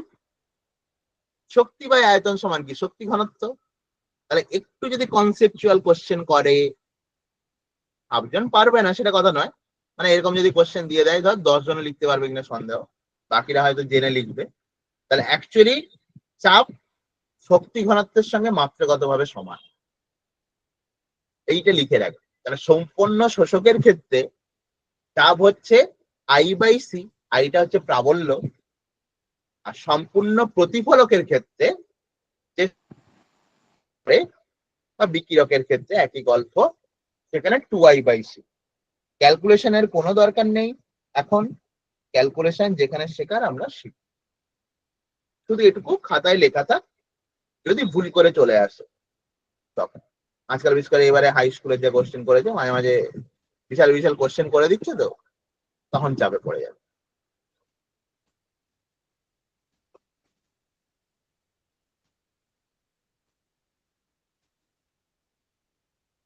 মানে 12 এর কোশ্চেন এমন কিছু কঠিন ছিল না, তাতে যে আন্দোলন হয়ে গেছে। যদি 11 বোর্ডের কোশ্চেন হতো আর এরকম কোশ্চেন হয়ে যেত, দেখবি রাস্তায় ধর্ণা হয়ে বসে যেত ছেলেগুলো। এটা সত্যি কথা, হাই স্কুলের কোশ্চেন যথেষ্ট স্ট্যান্ডার্ড হয়। ওই কোশ্চেন যদি 25-এর উপরে কেউ পায়, তাহলে ধরে নিতে হবে সে টুকটাক হলেও হল ম্যাচ করে। স্যার একটু নামান, একটু বাকি আছে।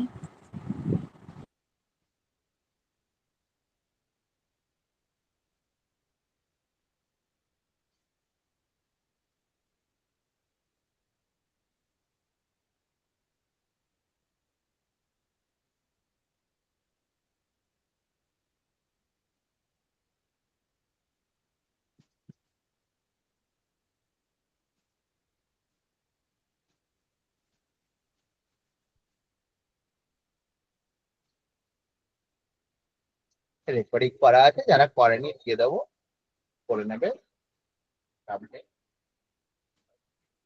আর ওটা মাঝে মাঝে বন্ধ হয়ে যাচ্ছিল, ওটা একটা অসুবিধা, মাঝে মাঝে এই ক্লাস অন করে ভুলে যেতাম আমি রেকর্ডিং। প্রথম দেখবি 1-2 মিনিট করে গ্যাপ চলে গেছে, কেন ওইসব ব্যাপার নেই, পুরোটাই রেকর্ডিং হতে আছে।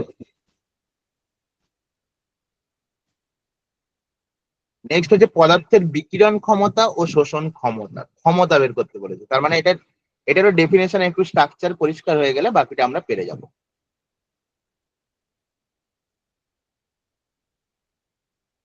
এখানে একটা ওয়ার্ড খুব ইম্পর্টেন্ট, আমি কৃষ্ণ বস্তু নিয়ে আলোচনায় আসবো, কিন্তু কেমন যেন আমার মনে হয় 7-8 দিকে একটা আদর্শ কৃষ্ণ বস্তু বলে টুকটাক জিনিস পড়েছিল, 7-9 এরকম একটা জায়গাতে পড়েছিলাম তো। আদর্শ কৃষ্ণ বস্তু, ফেরির কৃষ্ণ বস্তু, নামটা শোনা? স্যার কৃষ্ণমূর্তি 11 এসে পড়েছি কেমিস্ট্রিতে প্রথম সেমিস্টারে। তুই 9-10 বই খুললে তো পড়বি, 9-10 8 বা 9-এ সম্ভবত, নিচের ক্লাসগুলো করে পড়াই না আমি, 8 বা 9-এ থাকবে কোথাও একটা তো আছে। কৃষ্ণ বস্তু, ফেরির কৃষ্ণ বস্তু, সেই ছিল যে যে হচ্ছে উত্তম শোষক সে উত্তম প্রতিফলক, এই ব্যাপারগুলো ছিল না? ও না, 10-এও তো ছিল। 10-এ তো তাপ চ্যাপ্টার ছিল, তোদের ছিল তো। টেনে তো কৃষ্ণ বস্তু এই ছিল কেন না। আমরা ছাতা, কালো ছাতা ইউজ করি? কই না স্যার, ছিল না তেমন। টেনে তো ছিল না। তাহলে কিসে ছিল, 9-এ? হতে পারে, কারণ ফেরির কৃষ্ণ বস্তুটা ওটা যেটা বললেন ওটা সোনা সোনা লাগবে। ফেরির কৃষ্ণ বস্তু কোথাও তো একটা ছিল, ছিল মোটামুটি, যে বলছে ছিল না সে খুব একটা বইটাই খোলে নি আর কি 10 পয়েন্ট। আচ্ছা, ব্যাপার নামটা অন্তত শোনা দরকার। বেশি গল্প বলতে গেলে পড়াই গত ভাই, সেকেন্ড সময় একটা মুশকিল। মজার ব্যাপার এইটুকু অন্তত জেনে রাখ, এই আদর্শ কৃষ্ণ বস্তু এই জায়গা থেকেই কিন্তু আমাদের নামটা শোনো না, এই যে কোয়ান্টাম মেকানিক্স। কোয়ান্টাম মেকানিক্স মানে একদম 11-12 আমরা পড়বোই না, পড়ার কোনো চান্স নেই। 12-এ একটা চ্যাপ্টার আছে যদিও, কোয়ান্টাম শর্ত।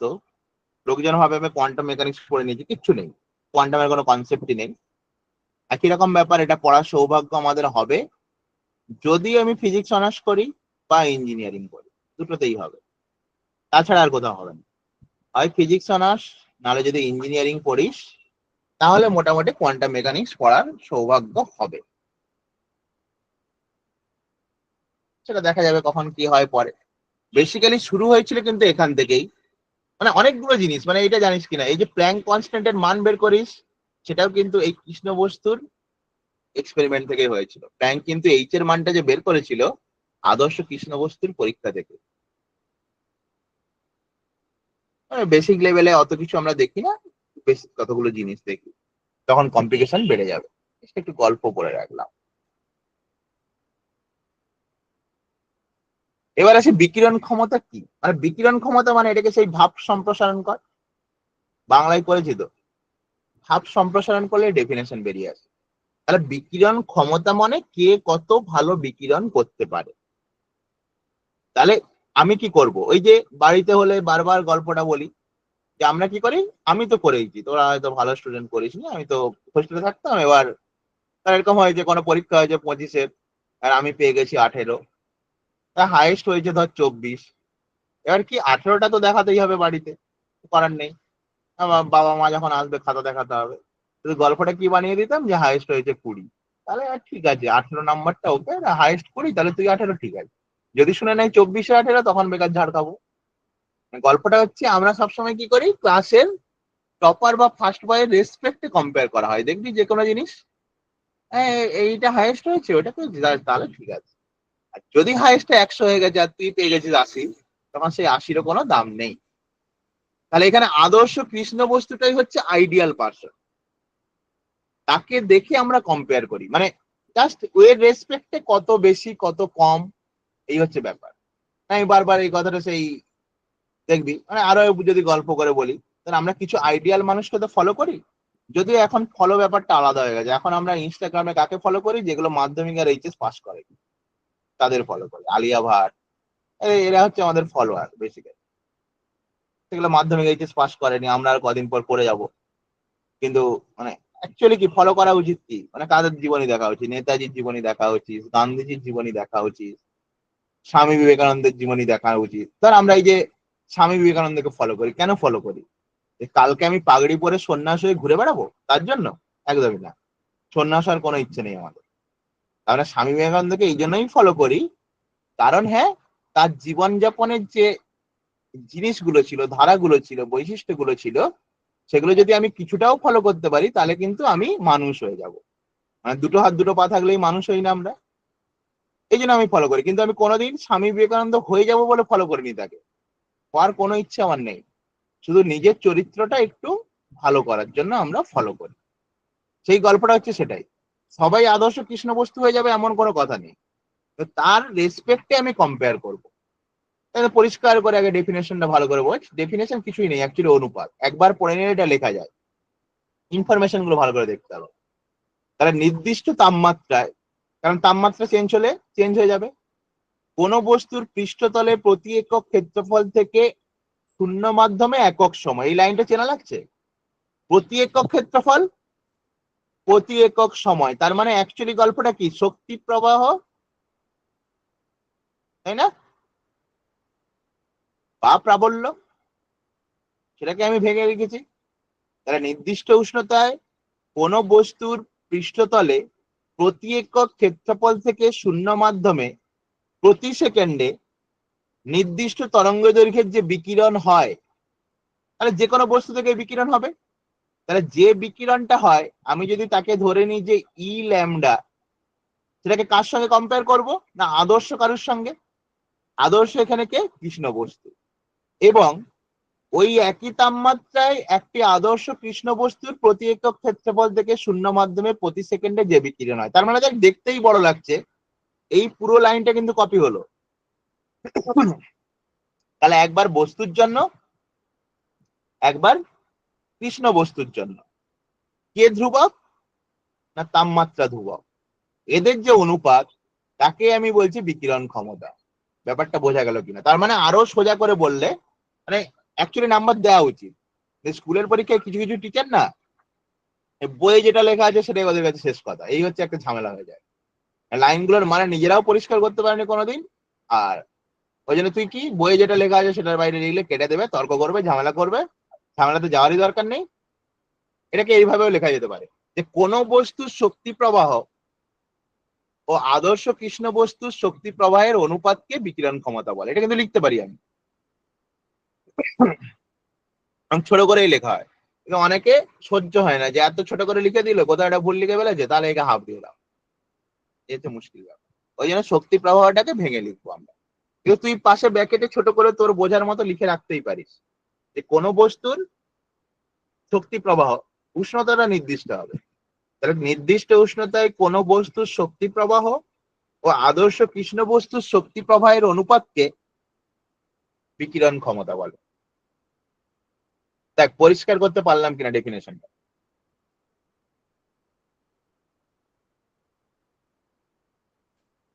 বোঝা গেছে না কেউ বুঝতে পারিসনি এখনো? বল।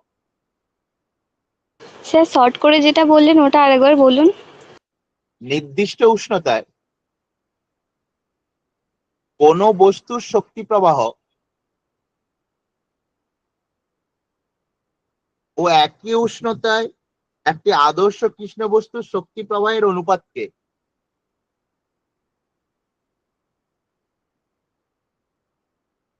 বিকিরণ ক্ষমতা বলে।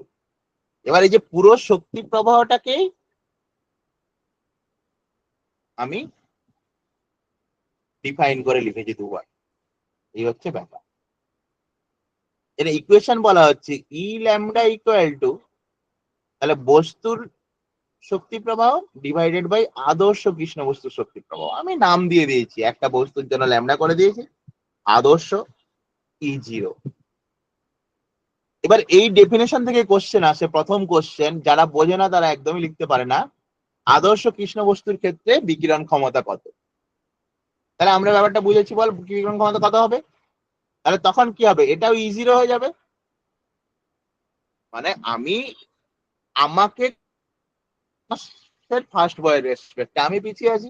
আমি যদি ক্লাসের ফার্স্ট বয় হই তাহলে তো আমি তো আমাকে আবার কি কম্পেয়ার থাকবে, তাহলে আমি তো আইডিয়াল, আমার রেসপেক্টে বাকিদের কম্পেয়ার করা হচ্ছে, তখন ই ল্যামডাটাই কি হয়ে যাবে? E0। তার মানে বিকিরণ ক্ষমতা কত দাঁড়াবে? 1। এটা কিন্তু কোশ্চেনে দিয়ে দেয়। তাহলে আদর্শ কৃষ্ণ বস্তুর ক্ষেত্রে বিকিরণ ক্ষমতা কত? 1। এবং দেখ আমি তোকে কিন্তু কোনো ইকুয়েশনে যাচ্ছি, প্রত্যেকটা কিন্তু ম্যাথমেটিক্যালি ব্যাপারটাকে বোঝানোর চেষ্টা করছি, নাহলে কিন্তু ফিজিক্সের কোনো দাম নেই। ক্লিয়ার?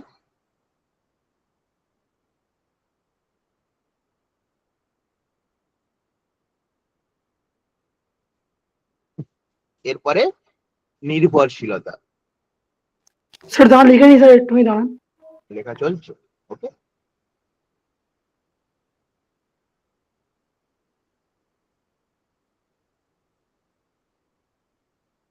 একটু স্পিডে এগোবো, তবে আমি কোথাও গ্যাপ দিয়ে যাচ্ছি বা খুব কুইক পড়িয়ে যাচ্ছি সেটা নয়, আমি একটু টাইম দিয়ে করাচ্ছি।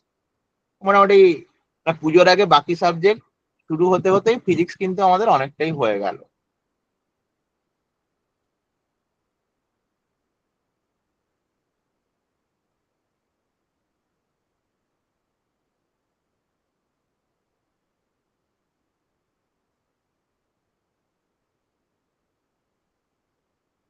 অনেক স্যার তো পুজোর মাঝখানেও পড়াচ্ছে, আমি তো তাও তোদের 5 দিন ছুটি দিই।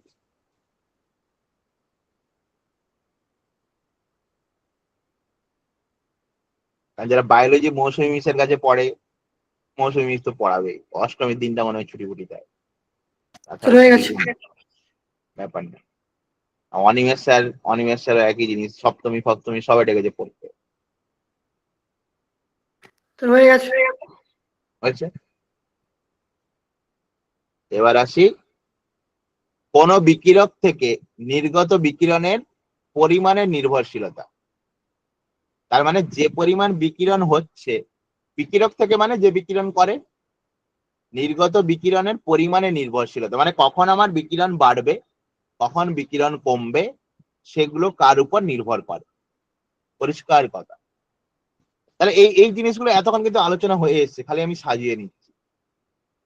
শুরুতেই লিখেছিলাম তাহলে কি পৃষ্ঠতলের প্রকৃতির উপর নির্ভর করবে বিকিরণের পরিমাণ, ক্ষেত্রফলের উপর নির্ভর করবে, কেননা ক্ষেত্রফল যদি বেশি হয় বিকিরণ বেশি হবে, ক্ষেত্রফল কম হলে বিকিরণ কম হবে। তাপমাত্রার উপর অভিয়াসলি হবে, কারণ এই জন্যই আমি নির্দিষ্ট তাপমাত্রা বারবার বলে আসছি। তার আগে প্রিভোস্ট নীতিতে ভেবে দেখ, তাপমাত্রার পরিবর্তন হলে কিন্তু বিকিরণ চেঞ্জ হয়ে যায়। বিকিরণের সময়কাল, বল সময় যত বাড়বে বিকিরণের হার বাড়বে না কমবে? স্যার কমে যাবে। বাড়বে। কে বলছে না বাড়বে? স্যার কমে যাবে, কারণ কমে যাবে, কারণ যত টাইম যাবে তত স্যার বিকিরণটা কি হবে, তাপমাত্রা কমে যাবে, তো তাপমাত্রা কমবে, তাহলে এটাও কমে যাবে। বিকিরণ হার কমবে। রিলেশন গুলো মোটামুটি বলতে পারে, ওই জন্য 500 ml লিখে। তরঙ্গ দৈর্ঘ্যের মান যদি বাড়ে তাহলে বিকিরণ বাড়বে না কমবে?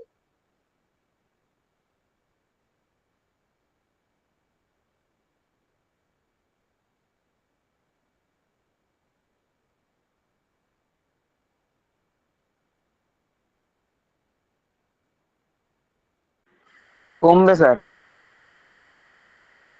কি করে? স্যার ইনফ্রারেড এর বিকিরণ তো গামার থেকে কম। সে তো বুঝতে পারছি, কি করে তুই সিম্পলি বোঝা, মানে অ্যাজ এ ধর তুই টিচার, আমরা বুঝতে চাই। আমি বলে দিলাম, ধর আমি তোকে এরকম বলে দিতাম, তখন তুই বলবি কি করে। আমি এক্সাম্পল না দিয়ে সিম্পলি ব্যাপারটা ভাবা যায়, কিন্তু কি করে কেন, এইটা তো অন্তত কেমিস্ট্রিতে বারবার পড়ে এসেছি, সমান এইচসি হয়ে গেল, তাই নাকি? তাহলে শক্তির হ্যাঁ স্যার। সঙ্গে তরঙ্গ দৈর্ঘ্য তো ব্যস্ত অনুপাতে, তাহলে ল্যামডা যদি বেড়ে যায় শক্তি কমে যাবে, শক্তি কমে গেলে বিকিরণ কমে যাবে। পরিষ্কার কথা, ক্লিয়ার?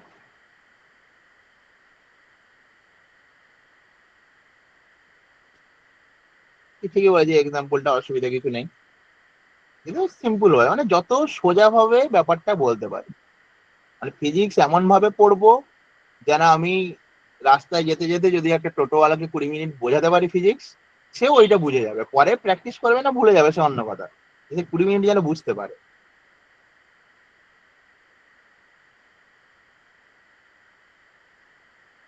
এবার আসি শোষণ ক্ষমতা।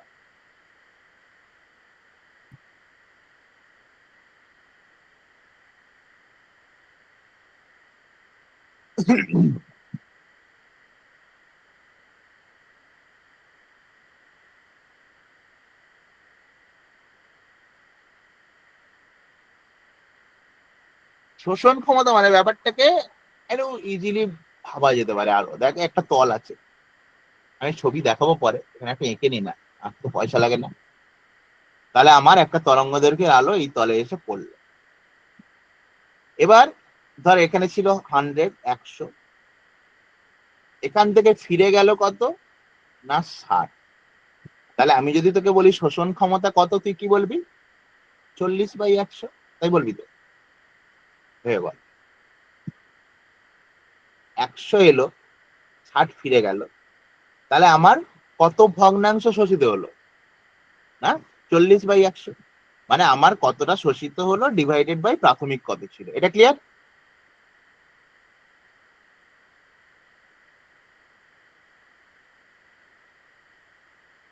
ক্লিয়ার না ক্লিয়ার না? স্যার আরেকবার বলুন, কি বললেন? আমি ধর এই জানা টাকা পয়সার হিসেব ভালো বলি, আমি 100 টাকা পকেটে নিয়ে, যদি আজকালকার দিনে 100 টাকা কিছু বাজার হয় না, আমি 500 টাকা পকেটে নিয়ে বাজার গেলাম। বাজারে গিয়ে একটা ভালো দেখে বেশ ওই 320 টাকা দিয়ে একটা ভালো একটা কাতলা মাছ কিনে তারপরে বাজার থেকে ফিরে এলাম, তাহলে আমার পকেটে কত থাকবে? 180। তাহলে ব্যাপারটাকে যদি এরকম তুই ভাবিস যে টোটাল যে তাপটা আপতিত হয়েছিল, মানে তোর পকেটের মোট টাকা, তুই কত খরচ করলি, তাহলে এটা কি শোষণ, আর তুই যেটা নিয়ে ফিরে এলি সেটাই কি প্রতিফলন, তাই না কি? মানে 40 শোষিত হচ্ছে আর 60 প্রতিফলিত হচ্ছে। প্রতিফলিত হচ্ছে, তার মানে আমার শোষণ ক্ষমতা কত? 40/100। এই অনুযায়ী কত হবে? 320/500। ওকে, হ্যাঁ স্যার। তাহলে দেখ এটাকেও সোজাভাবে আগে পুরো ডেফিনেশন লিখি, তারপর তোকে সোজাভাবে শিখিয়ে দিই। যারা লিখতে পারবো গুছিয়ে তারা একদম পরিষ্কার লিখবো, মানেটা বুঝে গেলে কোনো ব্যাপার না। তাহলে কি বলা হচ্ছে, উষ্ণতা কিন্তু বারবার নির্দিষ্ট করতে হবে, উষ্ণতা পরিবর্তন হলে সবাই চেঞ্জ হয়ে যায়। তাহলে নির্দিষ্ট উষ্ণতায় থাকা কোনো বস্তুর ওপর প্রতি সেকেন্ডে কোনো নির্দিষ্ট তরঙ্গদৈর্ঘ্যের বিকিরণের যে ভগ্নাংশ বস্তু কর্তৃক প্রতি সেকেন্ডে শোষিত হয়, তাহলে আমি কোন কোনটাকে ধ্রুবক করছি, এক হচ্ছে সময়টাকে একক করে দিচ্ছি, উষ্ণতাকে ধ্রুবক করে দিচ্ছি।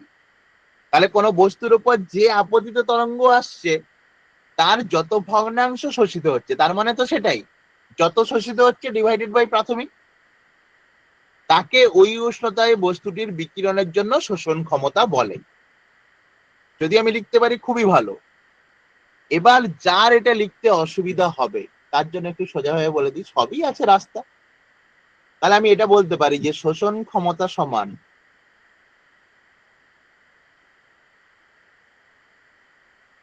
যেহেতু একক সময় বলেছি তার মানে হার ওয়াটটা উল্লেখ করতে হবে। তাহলে কি লিখবো, বস্তু কর্তৃক শক্তি শোষণের হার ডিভাইডেড বাই বস্তুর ওপর শক্তি আপতনের হার। কতটা শোষিত হলো একক সময়ে ডিভাইডেড বাই কতটা আপতিত হয়েছিল একক সময়।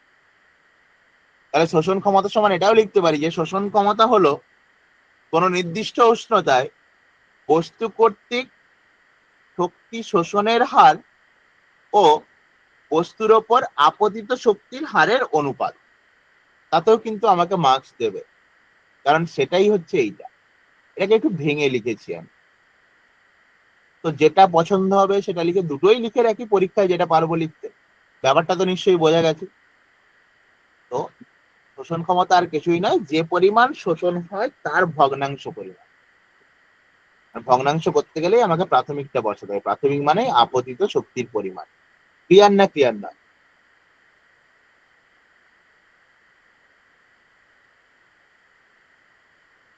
আমি কিন্তু একদম সোজা ভাষায় বলার চেষ্টা করছি। ডেফিনেশন শেখাতে গেলে তো আমি ডেফিনেশন গুলো তোকে বলে বলে চলে যেতাম, এক একটাতে কিন্তু আমি যথেষ্ট টাইম নিই। এটা ক্লিয়ার তো? তাহলে ম্যাথমেটিক্সটা লিখে রাখ, এ ল্যামডা ইকুয়াল টু Q1/Q2। ওই Q1 আর Q2 টা লিখেই রেখেছি আমি। একটা হচ্ছে শোষিত তাপের হার, তাপ মানেই শক্তি, ডিভাইডেড বাই আপতিত তাপের হার।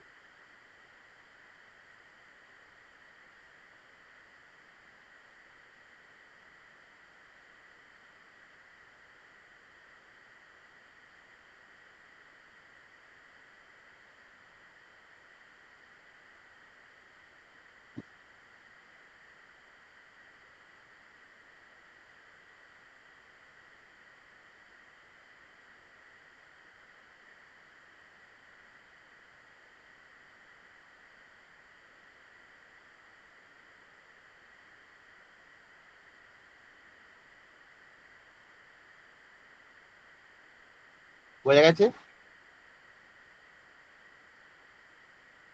হ্যাঁ স্যার, হয়ে গেছে। ব্যাস, এবার আসি। তাহলে শোষণ ক্ষমতা তোকে বুঝিয়ে দিয়েছি, মানে প্রতিফলন ক্ষমতা কিন্তু নিজেই লেখা উচিত। তাহলে এখানে ওই গল্পটা কি ছিল, ওই গল্পটাই আগে আসি। তাহলে এই যে গল্পটা ছিল 100 পড়লো, 40 শোষিত হলো, 60 ফিরে গেল, তাহলে প্রতিফলন ক্ষমতা কত হবে বল? 60/100, তাই না?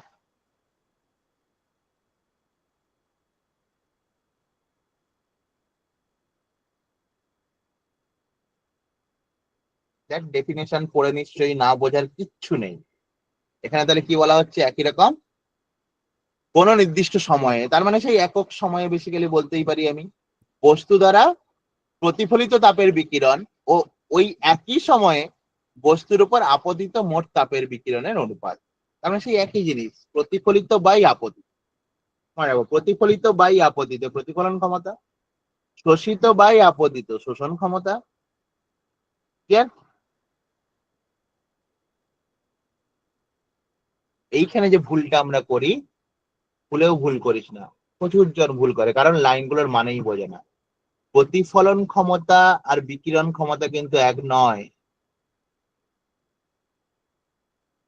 ডেফিনেশন পরিষ্কার লিখে এসেছি। বিকিরণ ক্ষমতা কি ছিল? ই ল্যামডা বাই ই জিরো। প্রতিফলন ক্ষমতা কি? না, যেটা প্রতিফলিত হলো বাই আপতিত। এই জায়গাটা যেন ভুল না হয়।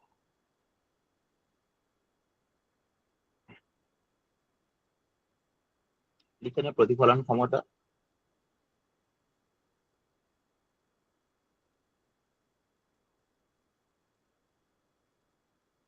হয়েছে? এই নোটসটা দেওয়া হয়েছে গ্রুপে? আগের দিন দিয়েছিলেন তো স্যার? এটা দিয়েছিলাম তাই তো। আর স্থিতিস্থাপকতাটা দেওয়া হয়েছে? না, ওটা দেওয়া হয়নি, ওটা এটাই দেওয়া হয়েছিল। আচ্ছা, স্থিতিস্থাপকতাও আজকে আমি দিয়ে দিই। এটা তো দেওয়াই আছে। ব্যাস। এটা বোঝা গেছে। এবার পরে আসি। আর পরিবহন ক্ষমতা মানে কতগুলো বাংলা ওয়ার্ড, তো হাজার জিনিস আছে। তাহলে পরিবহন ক্ষমতা কি বলবো? একই রকম তো অনুপাত আসবে। তাহলে কাদের অনুপাত? হ্যাঁ, একই রকম, যতটা পরিবহন করলো ডিভাইডেড বাই আপতিত। মানে রেশিও ব্যাপারটা যদি আমি বুঝে যাই তাহলে তো আমি যে কোনো জায়গায় লিখতে পারবো। মানে তিনটে জিনিস হতে পারে না, আলোর মতো ভেবে দেয়। তিনটে হতে পারে। একটা আলো পড়লো, তাহলে আপতিত হলে তার কিছুটা কি হবে বল? প্রতিফলিত হবে। কিছুটা কি হবে? এই যে নিচে ছবিটা আছে, ছবি কেন আঁকতে যাচ্ছি, এই দেখো। তার মানে এই যে আলোটা পড়লো কিউ, তাহলে তাপ। আলো আলো করছে কেন? তাপ। এই তাপের কিছুটা প্রতিফলিত হলো, তাকে আমি লিখছি কিউ আর। কিছুটা শোষিত হলো, তাকে আমি কি লিখছি? এ। এ কেন লিখছি? অ্যাবজর্ব। এটা কেন লিখছি? রিফ্লেক্ট। আর কিছুটা আবার দ্বিতীয় তল থেকে বাইরে বেরিয়ে গেল, এটাকে আমি বলবো পরিবহন, ট্রান্সমিটেড, যেন টি লিখেছি। তাহলে পরিষ্কার কিউ হচ্ছে তিনটে পার্টে ভাগ হচ্ছে। কিছুটা আমার প্রতিফলিত হয়ে গেল, কিছুটা আমার শোষিত হয়ে গেল, আবার সেখান থেকে কিছুটা পরিবহন হয়ে গেল। এই পুরো ব্যাপারটাকে আমরা বলি মোট তাপ, মানে মোট আপতিত তাপ। এবার যে রেশিও গুলো যে করেছি পরিষ্কার করে দেখ।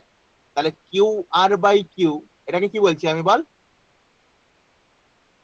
প্রতিফলিত ক্ষমতা। কিউ এ বাই কিউ, এটাকে কি বলছি? শোষণ ক্ষমতা।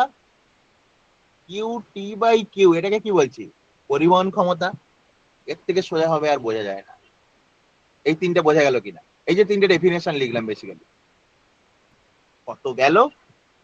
বাবার টোটাল সম্পত্তি 3 ভাইয়ের মতো ভাগ হয়ে গেল। এবার কি হলো? এরকম অনেক সময় হয় কমপ্লিকেশন হিসেব, কেউ কিছু জানে না, কে পেলো 2 ডিসমিল, কেউ পেলো 3, আরেকজন পেলো 3, টোটাল 8 ভাগ হয়েছে। সেরকম হচ্ছে ব্যাপার। কিউটির পরিমাণটা কি করে বার করবো? হ্যাঁ, কিউটির পরিমাণটা কি করে বার করবো? কতটা শোষণ হলো আর কতটা প্রতিফলন হলো তার মধ্যে থেকে? হ্যাঁ, সেটা তো তোকে বলে দেবে। মানে কতটা হলো তার পরিমাণ তোকে না বলে দিলে তুই তো কিছু করতে পারবি না। সেটা তোকে বলে দিতে হবে। সে তো তোকে বলতেই হবে, নাহলে তুই করতে পারবি না। আমরা এখন ডেফিনেশন পড়ছি, আমি যখন ক্যালকুলেট করতে যাব তাহলে আমাকে হয় এক্সপেরিমেন্টালি ব্যাপারটাকে দেখতে হবে, মেজারমেন্ট করে। সেটা খুব চাপের ব্যাপার। মানে আমি একটা কনসেপ্ট ক্লিয়ার করছি যে আমার যে টোটাল তাপটা পড়ে সেটা কি কি ভাবে যেতে পারে ভেঙে। তো আমরা ভেঙে দেখলাম যে কি কি পসিবল প্রসেস আছে। একটা প্রতিফলন হতে পারে, তাপটা শোষণ হতে পারে, আবার কি আছে অন্য তল দিয়ে সেটা বেরিয়েও যেতে পারে কিছুটা।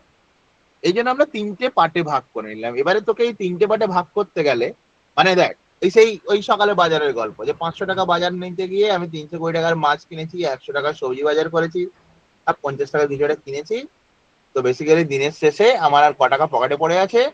না, 30 টাকা পকেটে পড়ে আছে। এবার তুই এই যে 30 টাকা পকেটে পড়ে থাকলে কি ওই তিনটে ভ্যালু তুই বের করতে পারবি?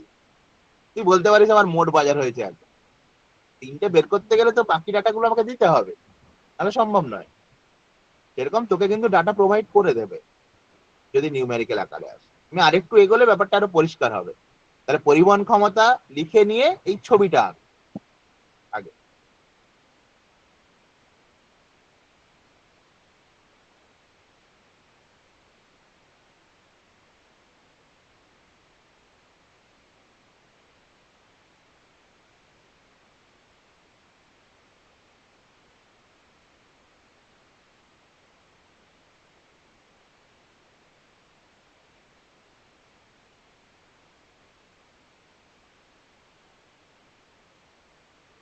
চাকরি মানে হাত ফাত তুলছিস যে সৌমিলি, কিছু বলবি নাকি রে?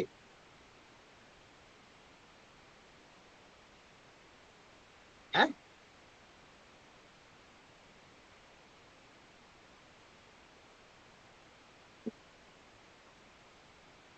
সৌমিলিকে আবার কিছু বলা যাবে না, ওকে বললেই বলে খালি নাকি ওকেই আমি শুধু বলি কেমন করি।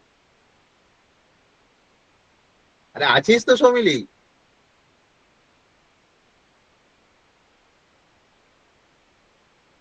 হ্যাঁ স্যার আছি। আছিস? অনলাইন ক্লাসে তোর একটা সুবিধা আছে, কি বল দেখি, তুই এখানে ক্লাস করতে গেলে গল্প করিস, এখন কিন্তু গল্প বলছি, মন দিয়ে পড়ছিস, দেখ হ্যাঁ। এটা একটা প্লাস পয়েন্ট।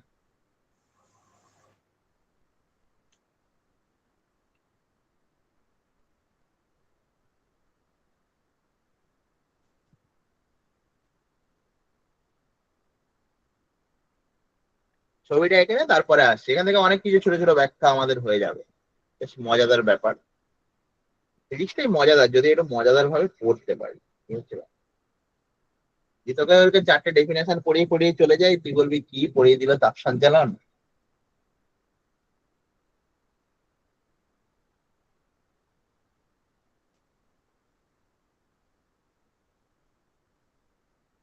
আদিল আছে, আদিল?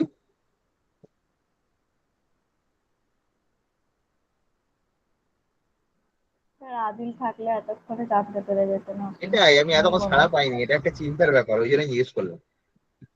আদিল কোনো কথাই বলেনি। ওদের কি কেউ নেই? জুনায়েদ?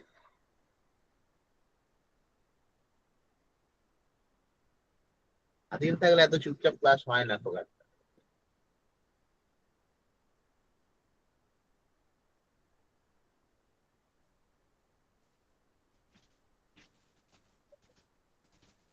ছবিটা হয়েছে, এবার দেখ আমি যেটা ইকুয়েশনটা লিখেছি একটু গুছিয়ে লিখবো আর কি, আর কিছু নয়। ওই জিনিসটাই লেখা আছে, তোকে আগে বুঝিয়ে দিলাম, এবার আমরা লিখবো। তো গুছিয়ে লিখতে হবে ব্যাপারটা, যাতে আমি পরে পড়েও বুঝতে পারি যে কি আছে। তারপরে এই ক্লাসগুলো তো তোদের ভিডিও থেকে যাচ্ছে, পরে বুঝতে না পারলে আবার দেখে নিতে পারবে ক্লাস।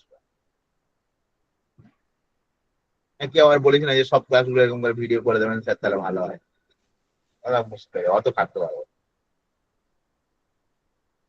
তাহলে দেখ, ধরা যাক একটি নির্দিষ্ট সময়ে কোনো বস্তুর ওপর আপতিত তাপীয় বিকিরণের পরিমাণ কিউ, তার মানে মোট একটা বস্তুর উপর কত বিকিরণ হচ্ছে, কিউ। এবার সেটা তিনটে পার্টে ভাগ হচ্ছে, কি কি?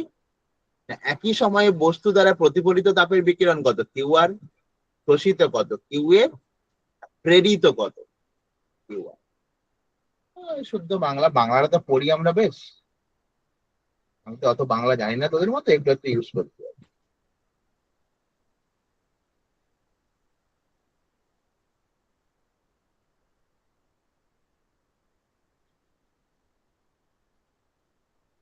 শোনো গাছিস তো? বলুন। ও আবার দেখেনি টাইম কখন বলেছে, ও কালকে ঘুরতে যাবে বলছে, আমি কি করে 11:30টায় ক্লাস করবো, পরের দিন আমি ঘুরতে যাবো।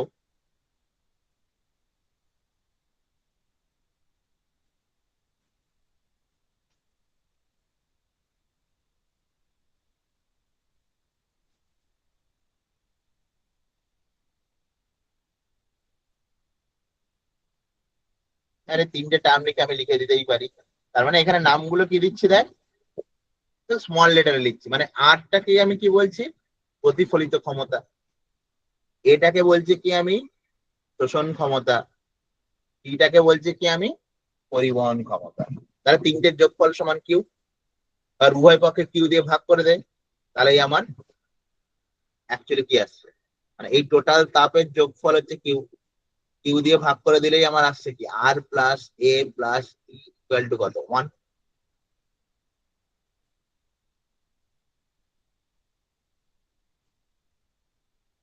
তবে রাতের থেকে দিনে ক্লাস তাও ভালো, রাতে ঘুম টুম পেয়ে যায়।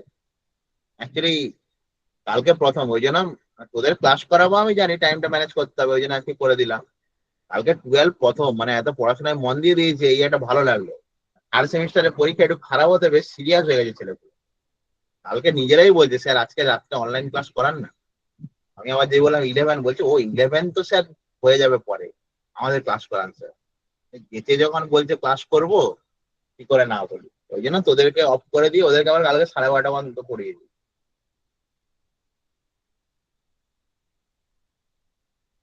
ইচ্ছে যখন জেগেছে পড় ভালো করে, পুজোর পরে তো আবার ইচ্ছে চলে যাবে না। তাহলে R plus A plus T equal to হচ্ছে 1।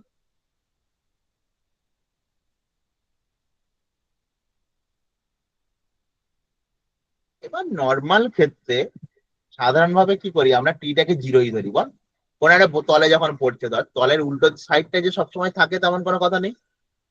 ধর আমি ভূপৃষ্ঠে এই তাপের যদি কথা বলি, তাহলে ভূপৃষ্ঠে তুই কি বলবি ওখানে ট্রান্সমিটেড হয়ে যাচ্ছে, হয় না? তাহলে এখানে দুটো কেস নর্মালি হয়ে থাকে, একটা কি এ, একটা আর।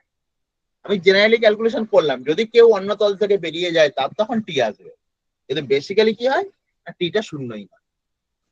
ওই জন্য তারপরের লাইনে গিয়ে লিখেছি, তাহলে টি ইকুয়াল টু যদি জিরো হয়, দেখ মানে তাপে আমরা যেগুলো সেই বইয়ে লাইন বাই লাইন পড়ি না, একটু ম্যাথমেটিক্যালি ব্যাপারটা করে দেখ, তাহলে খুব ইন্টারেস্টিং ব্যাপার।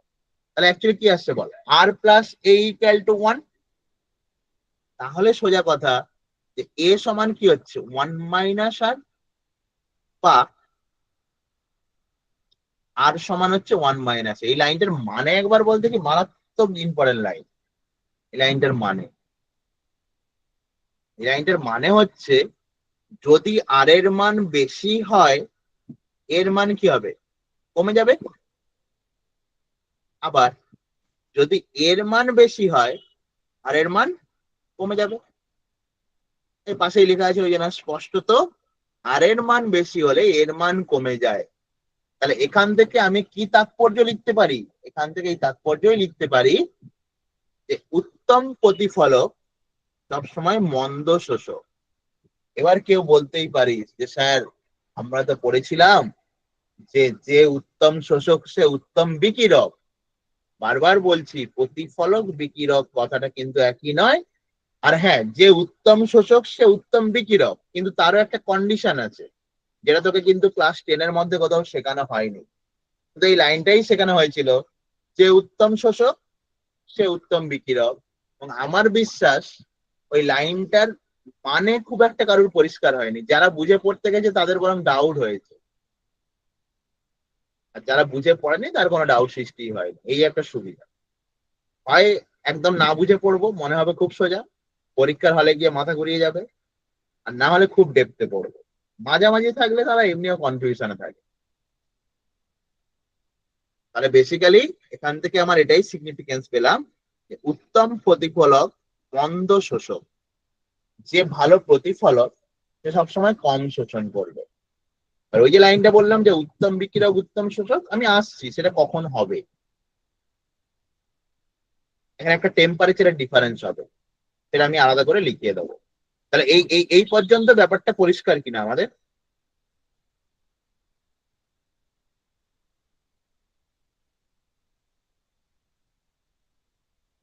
কিরে নিয়ে আজ বুঝতে পেরেছিস?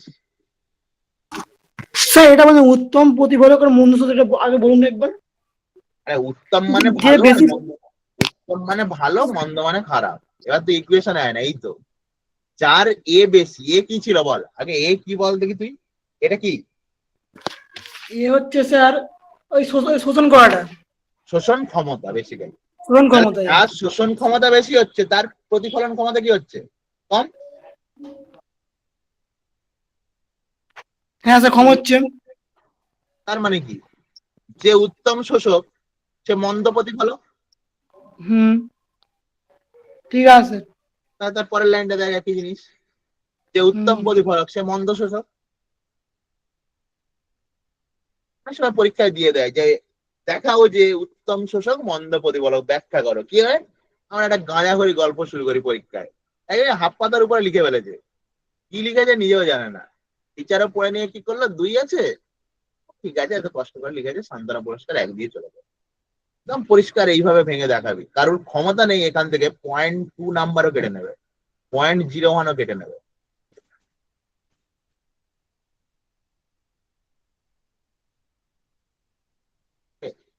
তড়িৎ আজকে ঠিকঠাক জয়েন করতে পেরেছিস তো?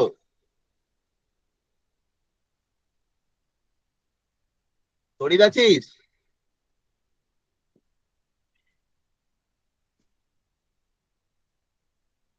তড়িৎ বরণ মনে জয়েন হলো দেখলাম, তড়িৎ বরণ আছিস না নেই রে?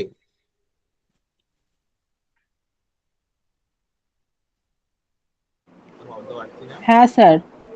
আছিস? তুমি যাস নাকি মাঝে মধ্যে? আদৃত, হ্যাঁ স্যার বলুন।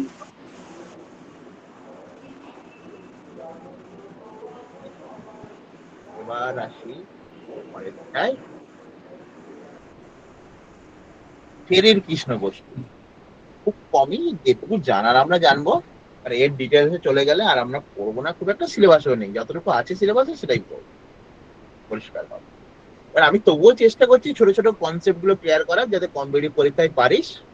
কিন্তু সত্যি কথা বলতে ফার্স্ট সেমে যে স্ট্রাকচার চলছিল, এখানে একটু স্ট্রাকচার আমাদের বদলাতেই হয়। আর তোকে আমি একদম কম্পিটিটিভ লেভেলে পড়িয়ে নিলাম, দিয়ে কি করলি, তুই পরীক্ষায় কিছু লিখতে পারলি না, নাম্বার পেলি না, দিনের শেষে আমাকে সেকেন্ড সেমিস্টার ভালো দিতে হবে। ওই জন্য মানে আমাদের টিচারদেরও 6 মাস অন্তর আপডেট হতে হচ্ছে, মানে এমসিকিউর মতো পড়াতে হচ্ছে, থিওরির মতো পড়াতে হচ্ছে। 6 মাস অন্তর ফেক চেঞ্জ হয়ে যায় আর কি পড়া। নেক্সট হচ্ছে ফেরির তৈরি কৃষ্ণ বস্তু।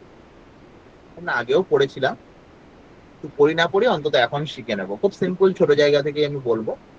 তা ফেরি হচ্ছে একটা নিজে একটা কৃষ্ণ বস্তু বানিয়েছিল, এবং বানিয়ে কৃষ্ণ বস্তু কেন বলা হয়, এর ভেতরের পুরো দেওয়ালটা ও কালো রং দিয়ে ঢেকে দিয়েছিল। বইতে একবার পড়বি পরীক্ষাটা, আমি একবার বলে নিচ্ছি। কালো রং দিয়ে ঢেকে দিয়েছিল, যে জায়গা থেকে তাপ ঢুকবে দেখ সেই জায়গাটা খুব সংকীর্ণ করেছিল। এবং ও ভেতরে কি করেছিল, এইখানে মানে এই দেওয়ালে পড়ার জন্য নয়, ও এখানে একটা সূচল অংশ রেখেছিল, দেওয়ালের গায়ে একটা সূচল অংশ রেখেছিল। মজার ব্যাপার, যদি আমি শুধু দেওয়াল রাখি ভেবে দেয়, তাহলে এরকম মতো হতে পারে, এই যে রাদারফোর্ডের পরীক্ষার মতো, যে কিছু তাপ এসে আবার ব্যাক করে যেত। কৃষ্ণ বস্তু বলছি কেন, বাইরে কোনো তাপ আর বেরোবে না। এখানে যে সূচল অংশটা রেখেছে, তুই একবার ভেবে দেয়, একদম এর পয়েন্টে পড়ার চান্স কত, 10 to 0%। একদম ওইখানে গিয়ে একদম ওই পিন পয়েন্টটাতে আলো পড়বে, আবার বেরিয়ে যাবে, সামান্য এদিক ওদিক হলেও কি হবে, ও কি করবে, এর মাঝেই কিন্তু ঘুরতে থাকবে, ও কখনো বেরোবে, আর এখান থেকে বেরোনোর কোনো জায়গায় রাখা হয়নি, তাপটার ভেতরেই কিন্তু। ফেরি একটা এক্সপেরিমেন্টালি একটা কৃষ্ণ বস্তু বানিয়েছিল, যেখানে ফেরি বলেছিল কিনা, এ তাহলে কার মতো কাজ করছে, উত্তম শোষক, উত্তম শোষকের মতো কাজ করে ফেরির কৃষ্ণ বস্তু। কৃষ্ণ বস্তু কেন বলা হয় না, ওর ভেতরের তলটাকে কালো রং দিয়ে ঢেকে দেওয়া হয়েছিল। এটার প্র্যাকটিক্যাল এক্সাম্পল পাবি, ওই একই বললাম ওই দুটো জায়গা, নাহলে পাবি না। মানে যদি ফিজিক্স অনার্স করিস, সব কলেজে হয়তো নেই ডার্ক রুম, কিন্তু ভালো ভালো কলেজে আছে। আমাদের উলুবেড়ি কলেজে ডার্ক রুম আছে, মানে যে লাইটের প্র্যাকটিক্যাল যে রুমটা হয় তাকে বলা হয় ডার্ক রুম। কেন ডার্ক রুম, তার দেওয়ালগুলো টোটালি কালো রং করা থাকে, যাতে আলোর প্র্যাকটিক্যালে, ধর আমি প্রিজমে একটা পরীক্ষা করছি, কোনোভাবে কেউ রিফ্লেক্ট না করে গিয়ে আমার এক্সপেরিমেন্টটাকে গন্ডগোল করে, টোটালি কালো রং করা থাকে। এবং রুমের রুলই হচ্ছে, এর ভেতরে তুই আলো জ্বালাতে পারবি না, যেটুকু আলো জ্বলবে ওই প্র্যাকটিক্যাল করার জন্য যে আলোটা জ্বলছে, ওই সোডিয়াম ল্যাম্প বল, হিলিয়াম ল্যাম্প বল, ওইটুকুই। মানে একটা ছায়া দেখতে পাবি ভূতের মতো, যে যা যখন রিডিং নিবি তখন নিজস্ব লাইট দেওয়া থাকে টেবিল ল্যাম্প, সেটা জ্বালিয়ে তুই রিডিংটা নিলি, আবার বন্ধ করে দিতে হবে, নাহলে কিন্তু প্র্যাকটিক্যাল করতে অসুবিধা হয়। এবার ডার্ক জোন সেরকমই ব্যাপার, এর ভেতরে পুরোটা একই রকম কালো রং দিয়ে দেওয়া হয়েছে।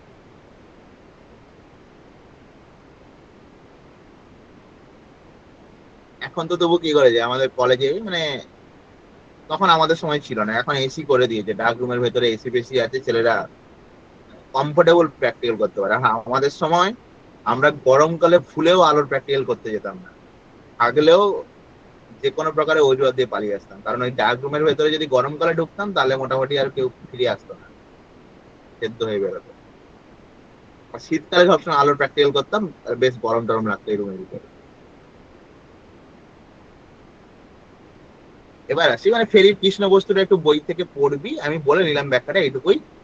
ফেরির কৃষ্ণ বস্তু কি এটুকুই জানবো, পরীক্ষায় যে দেবে কথা নেই, কিন্তু জেনে রাখবো একবার। এবার আসি কারশফের সূত্র, খুব ইম্পর্টেন্ট জায়গা, কারশফের সূত্র।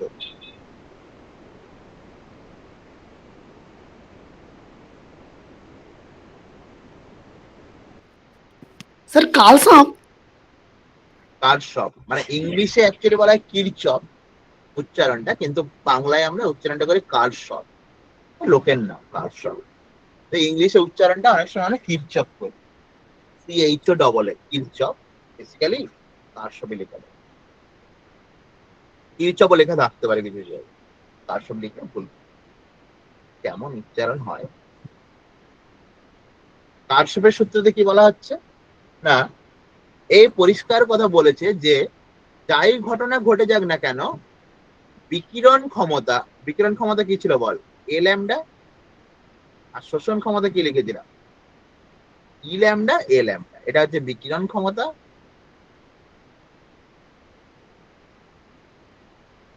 ডিভাইডেড বাই শোষণ ক্ষমতা, সবসময় ধ্রুবক হবে। এটা সবসময় কি হবে, কনস্ট্যান্ট হবে। হয়তো এর ভ্যালু ডিফারেন্ট হতে পারে, প্রথম যে বস্তুটা নিয়েছি তার বিকিরণ ক্ষমতা বেশি, তারপরটা একটু কম, তারপরটা আর একটু বেশি, এরকম হতে পারে, কিন্তু প্রত্যেকটা বস্তুর ক্ষেত্রে বিকিরণ ক্ষমতা ও শোষণ ক্ষমতার অনুপাত সবসময় ধ্রুবক হবে। তার সব এক্সপেরিমেন্টালি ব্যাপারটাকে বললো এবং বলল সেটা কার সঙ্গে সমান, কার সঙ্গে সমান, এবং সেটি ওই উষ্ণতায় রাখা কোনো কৃষ্ণ বস্তুর বিকিরকের তরঙ্গ দৈর্ঘ্যের সাপেক্ষে বিকিরণ ক্ষমতার সমান। তার মানে পরিষ্কার করে বলল যে কোনো বস্তুর বিকিরণ ক্ষমতা বাই শোষণ ক্ষমতার অনুপাত ধ্রুবক, এবং সেটা কোনো আদর্শ কৃষ্ণ বস্তুর বিকিরণ ক্ষমতার সঙ্গে সমান। সোজাভাবে ব্যাপারটা বল, তারপরে না আমি পরিষ্কার করে লিখলাম, ব্যাপারটা হচ্ছে এটাই বলতে চাইলো কারশফ যে কারোর বিকিরণ বেশি হতে পারে, শোষণ কম হতে পারে, কারোর বিকিরণ আরো একটু বেশি, শোষণ আলাদা ভ্যালু আসছে, যাই ঘটে যাক না কেন দিনের শেষে বিকিরণ ক্ষমতা বাই শোষণ ক্ষমতার অনুপাত সবার কিন্তু ধ্রুবক হবে। এবং সেটা কার সঙ্গে সমান হবে না, ওই উষ্ণতায়, এই ওয়ার্ডটা যেন একদম মিস না যায়, আমি কিন্তু ওয়ার্ড গুলো আন্ডারলাইন ওই জন্য করে দিচ্ছি, এই ওয়ার্ডটা মিস চলে গেলেই আর কিছু দেবে না, হাফ পাতা লিখে দিলেও শূন্য দেবে। ওই উষ্ণতায় রাখা কোনো কৃষ্ণ বস্তুর বিকিরণ ক্ষমতার সঙ্গে সমান হবে। তাহলে দেখ এই টার্মগুলো কিন্তু আমার আগেই চেনা ছিল। তাহলে আমি বলছি E lambda by A lambda equal to capital E lambda, বলে দিয়েছি কৃষ্ণ বস্তুর বিকিরণ ক্ষমতা ক্যাপিটাল ই ল্যামডা। এবং এই থিওরিতে একটা কথা মনে রাখতে হবে, যাই লিখি না কেন পাশে লাইন টেনে কিন্তু টার্মগুলো উল্লেখ করব, না হলে কিন্তু নাম্বার কাটবে, আমি তো কাটবই, এটা হচ্ছে বড় কথা। তাহলে যেটাই আমি লিখি না কেন লাইন টেনে পাশে কোনটাকে কি লিখছি সেটা আমি উল্লেখ করে, টার্মগুলোকে যেন উল্লেখ করে দিই।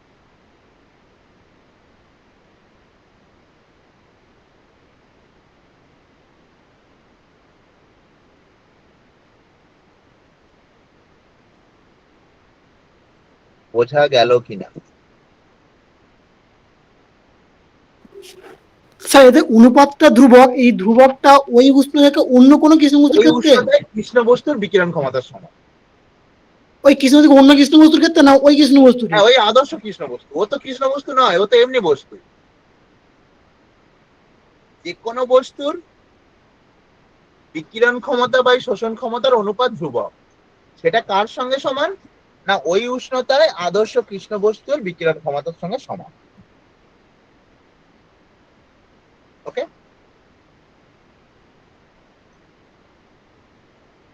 ছেড়ে দেবো, চাপ নেই। অনেকে আছে যে ছুটি বুটি দিচ্ছে না, আজকেই মনে হয় সব শেষ তো করে লিখে দেবে, নি স্যার, লিখে নি দাঁড়া একটুখানি। আমাদের বসে বসে ভাবছে। স্বাগত ভাবছিস তো নাকি রে?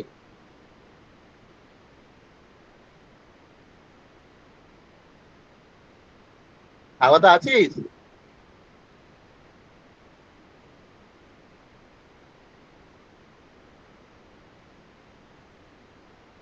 রে সারা শব্দ নেই কেন, আছিস না নেই? আছে, অনেক চুপ করে বসে আছে। অদ্রিজা আছিস? এগুলোকে বের করে দেবো আমি, না দেখে দেবো। হ্যাঁ স্যার আছি। এতক্ষণে বেরোচ্ছে, হ্যাঁ স্যার আছি। তো হয়ে গেছে। কথা নেই? স্যার একটু ওয়েট করুন। হ্যাঁ ঠিক আছে, লেখ না, এই পর্যন্তই পড়াবো। যাদের এটা হয়ে গেছে, এই যে বলছিলাম না যে কখন উত্তম শোষক কখন উত্তম বিকিরক, মানে আমরা বলে দিতাম কি উত্তম শোষক উত্তম বিকিরক, কিন্তু একই সঙ্গে দুটো ঘটে না। দুটো সাইমালটেনিয়াসলি ঘটে না, অনেকটা কি হাইজেনবার্গ প্রিন্সিপালের মতো। কেমিস্ট্রিতে পড়েছি তো। অদ্রিজা বল, হাইজেনবার্গকে কি বলা হয়েছে?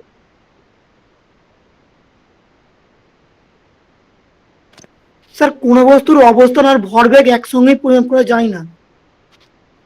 কোন বস্তুর অবস্থান ও ভরবেগ একই সঙ্গে পরিবর্তন করা যায় না। ম্যাথমেটিক্সটা আছে না নেই? Sir A greater than equal to একটা ছিল please. Delta x into delta P হ্যাঁ ডেল্টা পি ইকুয়াল টু, এইটা নিয়ে এইচ একটু বাই গন্ডগোল আছে। অনেকে বলে এইচ কাট, অনেকে বলে H cut by two. Basically H cut by two লিখে। এবার এইচ কাট সমান কি না এইচ বাই টু পাই।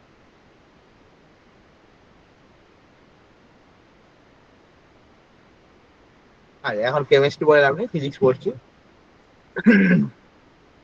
আদর্শ কৃষ্ণ বস্তু, এই জায়গাটা মনে রাখবি, ছোট কোশ্চেন আসে।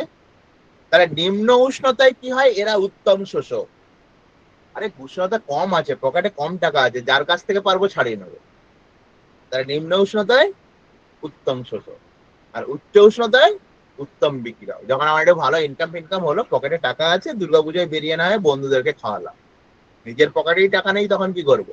হয় দেখবি, হ্যাঁ আমার পকেটে টাকা ফাকা ভালো আছে, ঠিক আছে একদিন খাওয়ালাম, কোনো ব্যাপার না। আর কিছু জন কি দেখে, যেই দেখবে বিল দেওয়ার সময় হবে সেই ফোনটা চলে আসবে, তাহলে ফোনটা নিয়ে মোটামুটি দূরের দিকে চলে যাবে।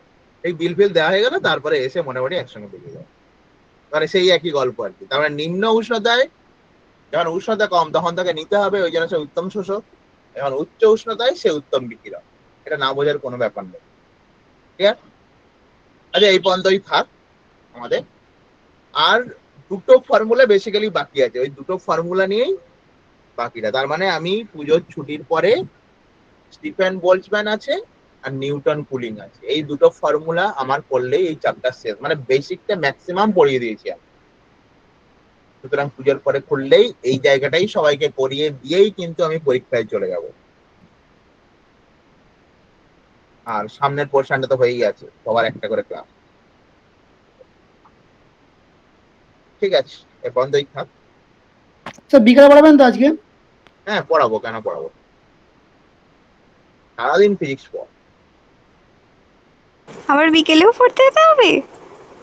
যেতে হবে না, বিকেলে তো সিরিজ সব কথা পড়াবো।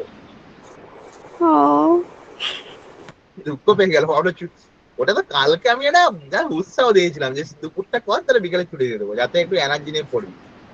তাহলে আমি এমন হবে? আমি কি সব সত্যি কথা বলি তোর মনে হয় নাকি? ঠিক আছে,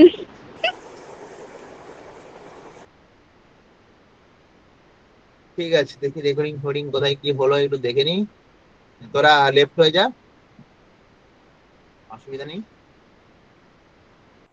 স্যার আজকে বিকালে কি ব্যাচ পড়াবেন? হ্যাঁ যেমন থাকবে, যাদের টাইম আছে শনিবার তাদের পড়াবো, মানে বৃহস্পতি ও শনি যেরকম টাইম আছে। ও ও